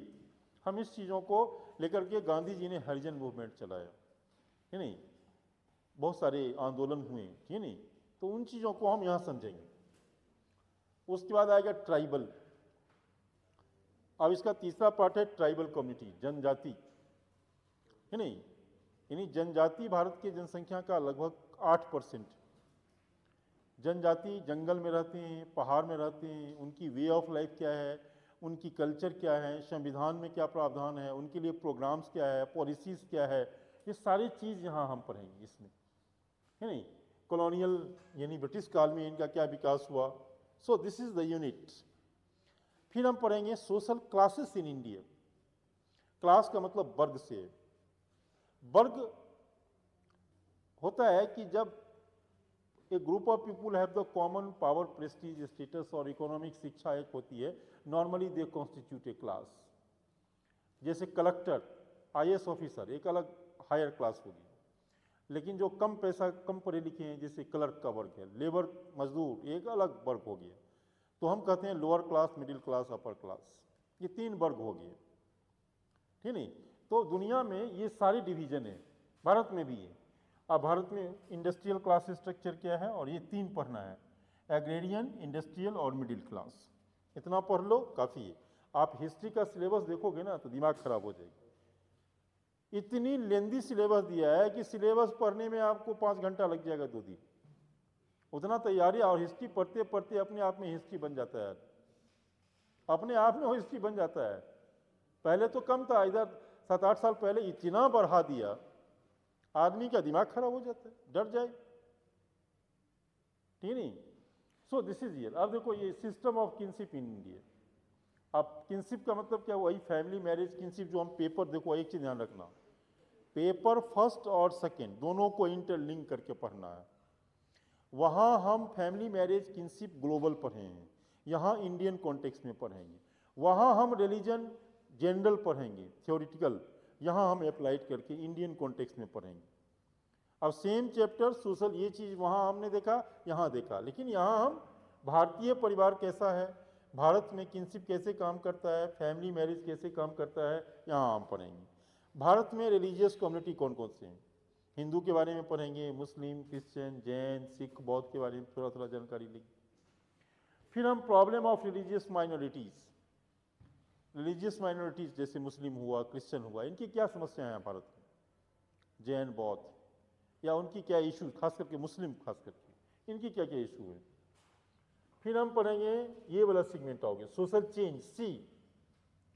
अब सी वाला सेगमेंट जो है, इसमें पहला चैप्टर है vision of social change. India में सोशल चेंज का विजन क्या है, प्लानिंग मिक्स्ड इकोनॉमी। इसको प्लानिंग कमीशन को हटा करके अब नीति आयोग बनाया गया है। भारत आज 50 साल पहले जो भारत है, आज वो भारत नहीं। तो भारत में सामाजिक परिवर्तन जो हो रहा है, भारत किधर 5वां इकोनॉमी बना है, 2-3 साल के बाद हमारा दुनिया का 3रा इकोनॉमी बनेगा, सुपर पावर। हमारे देश दुनिया के मान पटल पर में लीडरशिप देने के लिए उभर रहा है नहीं, है नहीं। तो समझो कि ये इसका विजन क्या है, कॉन्स्टिट्यूशन, लॉ और सोशल चेंज। संविधान ने कैसे कैसे, संविधान आने के बाद समाज में क्या क्या परिवर्तन आए, आज संविधान में कितना समाज को बदला। एजुकेशन एंड सोशल चेंज, शिक्षा ने समाज में क्या परिवर्तन लाया, विमेन एजुकेशन से ट्राइबल के लिए और चीज़ों की बात करेंगे। फिर हम पढ़ेंगे रूरल एंड एग्रेरियन ट्रांसफॉर्मेशन। आज रूरल, ये बहुत ही जीएस में कंट्रीब्यूट करेगा। जितने भी रूरल डेवलपमेंट प्रोग्राम हैं, कम्युनिटी डेवलपमेंट प्रोग्राम हैं, कोऑपरेटिव पॉवर्टी से रिलेटेड प्रोग्राम हैं, सरकार के लगभग सैकड़ों प्रोग्राम हैं केंद्र सरकार के, उनको हम ध्यान में रखेंगे, उनको लिखेंगे, समझेंगे, है नहीं। बेटी बचाओ, बेटी पढ़ाओ, गैस योजना, उज्ज्वला योजना, नरेगा, मनरेगा, सब के बारे में पढ़ेंगे आप, है नहीं। वो आपका जीएस तैयार हो जाएगी। हम green revolution and social change, green revolution Punjab से ही शुरू हुआ था, हरित क्रांति, जीएस में पूछे गए हैं ग्रीन रिवॉल्यूशन क्यों आया, कैसे आया। ग्रीन रिवॉल्यूशन के बाद भारत फूड प्रोडक्शन में आत्मनिर्भर बन गया। इतिहास जानते हो ग्रीन रिवॉल्यूशन का, एमएस स्वामीनाथन ने लाया। इसमें high yielding variety of seeds, fertiliser और वैज्ञानिक कृषि करके पंजाब में गेहूं का पैदावार हुआ सबसे ज़्यादा। अब गेहूं का पैदावार ये 67 में आया था, 67-68 में कैनाल से पानी दिया गया, किसानों को पानी मिला, अच्छा बीज मिला, फर्टिलाइजर मिला, सारा सुविधा सरकार ने मुहैया कराई। तो उसका रिजल्ट आया कि गेहूं की प्रोडक्टिविटी दुगुनी हो गई, उससे भी ज़्यादा। और इतना गेहूं पंजाब पैदा करता है कि आज पूरे भारत को सिर्फ पंजाब गेहूं की रोटी खिलाएगा बैठा कर, प्रोडक्शन बढ़ के।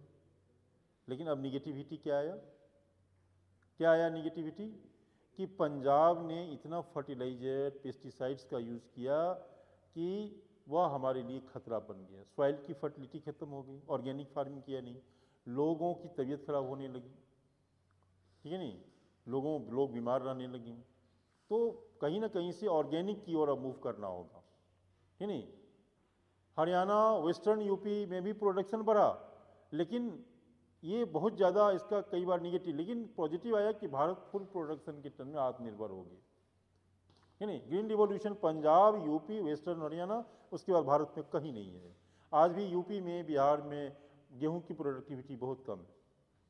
प्रोडक्टिविटी का मतलब हुआ 1 हेक्टेयर भूमि में यदि पंजाब में गेहूं बोएगा तो 2 क्विंटल होगा, यूपी में 1 ही क्विंटल होगा, कम है। तो पैदावार अच्छा हुआ, पहले सुविधा नहीं था। वैज्ञानिक कृषि आज भी नहीं हो रही है। सो यहाँ हम समझेंगे। उसके बाद changing mode of production in Indian agriculture पढ़ेंगे।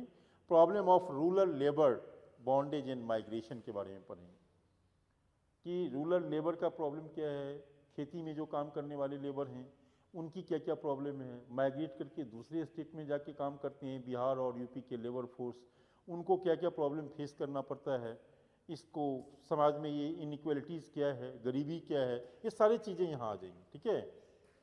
उसके बाद इसमें आ जाएंगे इंडस्ट्रियलाइजेशन एंड अर्बनाइजेशन, ठीक है, कि भारत में आज स्मार्ट सिटी के बारे में हम पढ़ेंगे। मॉडर्न इंडस्ट्री कौन लाया, ब्रिटिश ने लाया। अर्बन सेटलमेंट, आज भारत में ज़्यादा से ज़्यादा अर्बन एरिया का डेवलपमेंट हो रहा है। स्मार्ट सिटी सरकार बना रहे हैं, 100 स्मार्ट सिटीज़ का टारगेट रखे हैं। वर्किंग क्लास की बात करेंगे, structure growth and class mobilisation, यानी चाइल्ड लेबर की बात करेंगे, स्लम की बात करेंगे, डिप्राइवेशन की बात करेंगे। सो डेफिनेटली ये चैप्टर पूरा इंडस्ट्रियल और अर्बन डेवलपमेंट से है। 2 टॉपिक्स है इसमें, इंडस्ट्रियलाइजेशन और अर्बनाइजेशन, चाहे वो स्लम हो, अर्बन डेवलपमेंट हो, चाइल्ड, ये सब अर्बन एरिया में ही। उसके बाद हम बात करेंगे फिर पॉलिटिक्स एंड सोसाइटी। अब यहाँ इंडिया का पॉलिटिक्स, वहाँ हमने पॉलिटिक्स एंड सोसाइटी में पावर की बात किया, थ्योरी की बात किया, थ्योरेटिकल बात किया। अब यहाँ भारत में पॉलिटिकल सिस्टम में करेंगे nation, India as a nation, democracy, citizenship, आज एनआरसी की बात हो रही, SIR की बात हुई, CAA सुने हो, क्या है, क्या हुआ, ये क्या था, सब इसमें आ जाएंगे। मुस्लिम ने विरोध किया, सिटीजन अमेंडमेंट एक्ट पढ़े हो आप लोग, सुने होंगे, दिल्ली में लंबा आंदोलन चला। अब ये पहले है क्या, इससे इसका इम्पैक्ट क्या, पॉलिटिकल इसका क्या लक्ष्य है, ये क्या करना चाहता है, एनआरसी क्या है, ये सारे इसमें, सिविल सोसाइटी ये सब आ जाएंगे। प्रेशर ग्रुप क्या होता है, सोशल एंड पॉलिटिकल एलिट क्या है, रीजनलिज्म क्या है, क्षेत्रवाद क्या है, जानते हो क्षेत्रवाद? ये डिसेंट्रलाइजेशन ऑफ पावर में आ जाएगा, पंचायती राज के बारे में हम पढ़ेंगे, नगर पालिका के बारे में हम पढ़ेंगे। फिर हम पढ़ेंगे सेकुलराइजेशन यानी धर्मनिरपेक्षीकरण। ये सारा पॉलिटिकल, इंडिया के पॉलिटिकल सिस्टम को समझने का एक तरीका है, ठीक है नहीं। उसके बाद इसमें आ जाएंगे हम social movement in modern India. अब ये बहुत ही ऐसे टॉपिक हैं जो आपको जीएस में, एसए में मदद करेंगे। क्या पढ़ेंगे, peasant and farmers movement, Champaran movement, Kheda movement, Bardoli satyagraha, ये सब आंदोलन आपको जीएस में पढ़ने हैं। विमेंस मूवमेंट पढ़ेंगे, backward class and Dalit movement पढ़ेंगे हम, एसएनडीपी मूवमेंट, ठीक है नहीं, टेम्पल एंट्री मूवमेंट, और क्या कहते हैं ज्योतिबा फूले के बारे में, नारायण गुरु के बारे में पढ़ेंगे हम, ठीक है। Backward class and Dalit movement Bharat में कहाँ कहाँ हुए, एनवायरमेंटल मूवमेंट और ethnicity and identity movement north east में जो है, उल्फा, क्या कहते हैं अभी मणिपुर में जो डिस्टर्बेंसेस है, सारे आ जाएंगे इसमें, ठीक है।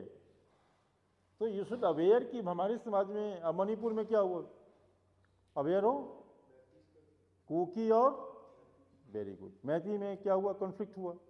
अब क्यों हुआ ऐसा मैती जनजाति और कुकी में? हाँ बिल्कुल, ट्राइबल दर्जा मांगता है, कुकी ट्राइबल दर्जा है, कुकी कहता है कि नहीं तुमको नहीं मिलेगा, और कितने लोग मर गए वहाँ। इसी को बोलते हैं कॉन्फ्लिक्ट, एथनिक कॉन्फ्लिक्ट। ये पहले उल्फा बोडो वाली थे, बोडो आंदोलन अभी अब शांत है। बोडो आंदोलन में बहुत नुकसान हुआ। ये बांग्लादेश से जो इलीगल तरीके से जो भारत में आए हैं, वो बोडो लोगों का लैंड हड़प लिया आसाम में, उनके ज़मीन कब्जे कर लिए, सरकार उन्हीं के लिए एनआरसी बना रहा है, सीएए भी उन्हीं लोगों के लिए जो, अब सीएए में क्या था, बड़ी इंटरेस्टिंग चीज़ें हैं। तो सीएए सबको हम समझेंगे यहीं पे, इसी कॉन्टेक्स्ट में समझ लोगे। इमर्जिंग इशू क्या है हमारा, इसमें ये हो गया पॉपुलेशन हम पढ़ेंगे। आप भारत में जनसंख्या यह एक बहुत बड़ा है, पॉपुलेशन का हमारा दुनिया चीन को ओवरटेक करके दुनिया का सबसे ज़्यादा पॉपुलेशन वाला कंट्री बन गया। पॉपुलेशन ग्रोथ क्यों हो रहा है, इसको कैसे कंट्रोल किया जाए, इसके लिए नीतियां क्या हैं, इसमें भारत इतना विशाल पॉपुलेशन के लिए मैन पावर को कैसे मैनेज करे। फिर है component of population, birth rate, death rate और माइग्रेशन। बर्थ रेट क्यों बढ़ रहा है, और डेमोग्राफिक विंटर जैसे क्वेश्चन पूछे हैं। अब एजिंग वाला पॉपुलेशन बढ़ रहा है बच्चे का, और यूथ पॉपुलेशन जो है सो भारत में भी युवा है, अब डिक्लाइन कर रहा है बाकी देशों में। फिर हम पढ़ेंगे population policy and family planning, emerging issue, ageing, बूढ़े लोगों की प्रॉब्लम, है नहीं, सेक्स रेशियो, ये रिपीटेड क्वेश्चन आया है जीएस में, महिलाओं की, लड़कियों की जनसंख्या कम गया पुरुषों की तुलना में, इसका इम्पैक्ट क्या पड़ेगा, है नहीं, समाज पे क्या पड़ा। फिर हम पढ़ेंगे चाइल्ड एंड इन्फेंट मॉर्टेलिटी।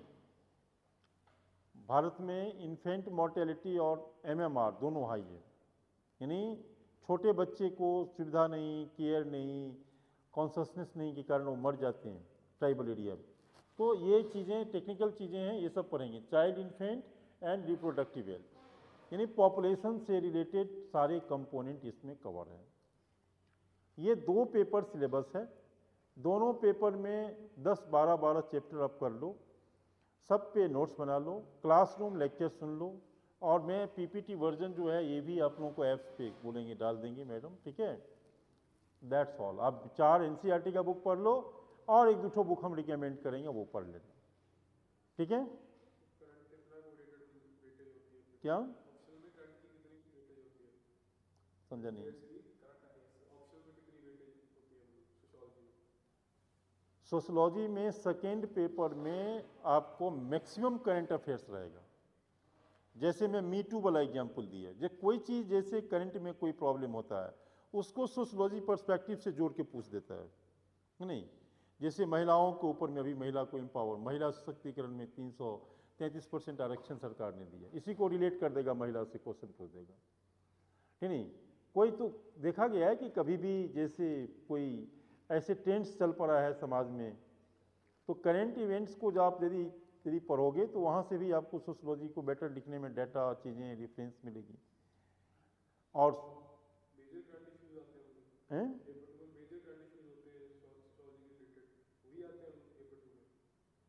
नहीं, देखो सोशोलॉजी में पहली बात तो अप्रोच अलग रखना होगा। करेंट इवेंट्स को तैयार करने के लिए एक मैगजीन आप अच्छे से पढ़ो, न्यूज़पेपर हिंदू आप या इंडियन एक्सप्रेस पढ़ो, रोज पढ़ो, किसी ऑनलाइन साइट या वेब पे मत जाओ। हाँ, एक चीज़ करना, जब तुम्हारा एग्जाम आएगा तो कलेक्शन, एनुअल कलेक्शन एक ले लो। हाँ, उसमें उसका ठीक है, उसका ले लेना, पढ़ लेना, कोई बढ़िया जो कंपाइलेशन होगा वहाँ से ले लेना आप, साल भर का करंट उसमें मिल जाएगा तुमको। लेकिन तुम न्यूज़पेपर के माध्यम से मगअप करते रहो, तब जाकर के जो एनुअल कलेक्शन है वो जल्दी तुम समझोगे। अब मान लो एक बार तुमने न्यूज़पेपर में कोई न्यूज़ पढ़ा और फिर वो वहाँ पढ़ा, तो ऑटोमेटिकली तुम्हारा वो मजबूत हो जाएगी। अब वो चीज़ को इंटरडिसिप्लिनरी अप्रोच से, सोशोलॉजी को करंट से, करंट को सोशोलॉजी से रिलेट करके पढ़ते रहो। अभी और चीज़ें, आंसर पॉवर्टी, पॉवर्टी हम जीएस में लिखेंगे, आप पॉवर्टी सोशोलॉजी में लिखेंगे, दोनों का आंसर का फ्रेम अलग अलग हो जाएगा।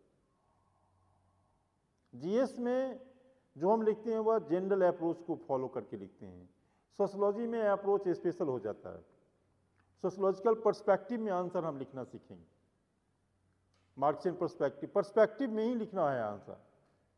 अब पॉवर्टी यदि हम लिखेंगे तो दोनों के आंसर फ्रेम एक जैसे नहीं होंगे। तो सोशोलॉजी का हमें लिखने का स्टाइल डेवलप करना है, वो हम क्वेश्चन आपको करवाएंगे, आप लिखोगे, हम फ्रेमिंग बता देंगे पहले, रोज हम क्वेश्चन देंगे, स्टाइल बता देंगे, पहला पैराग्राफ में ये लिखना है, दूसरा स्टेप में ये लिखना है, तीसरा स्टेप में ये, fourth one this, and accordingly you go in your home and compile it.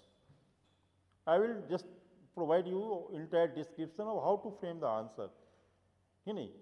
आप लिखोगे, गलतियां होगी, फिर करेक्शन होगा, इसी राइट ट्रायल एंड एरर के बाद जाके एक स्टेज आएगा जब तुम बहुत बेहतर लिखोगे, और यही बीच में प्रैक्टिस करते करते ये चीज़ हो जाएगी, ठीक है।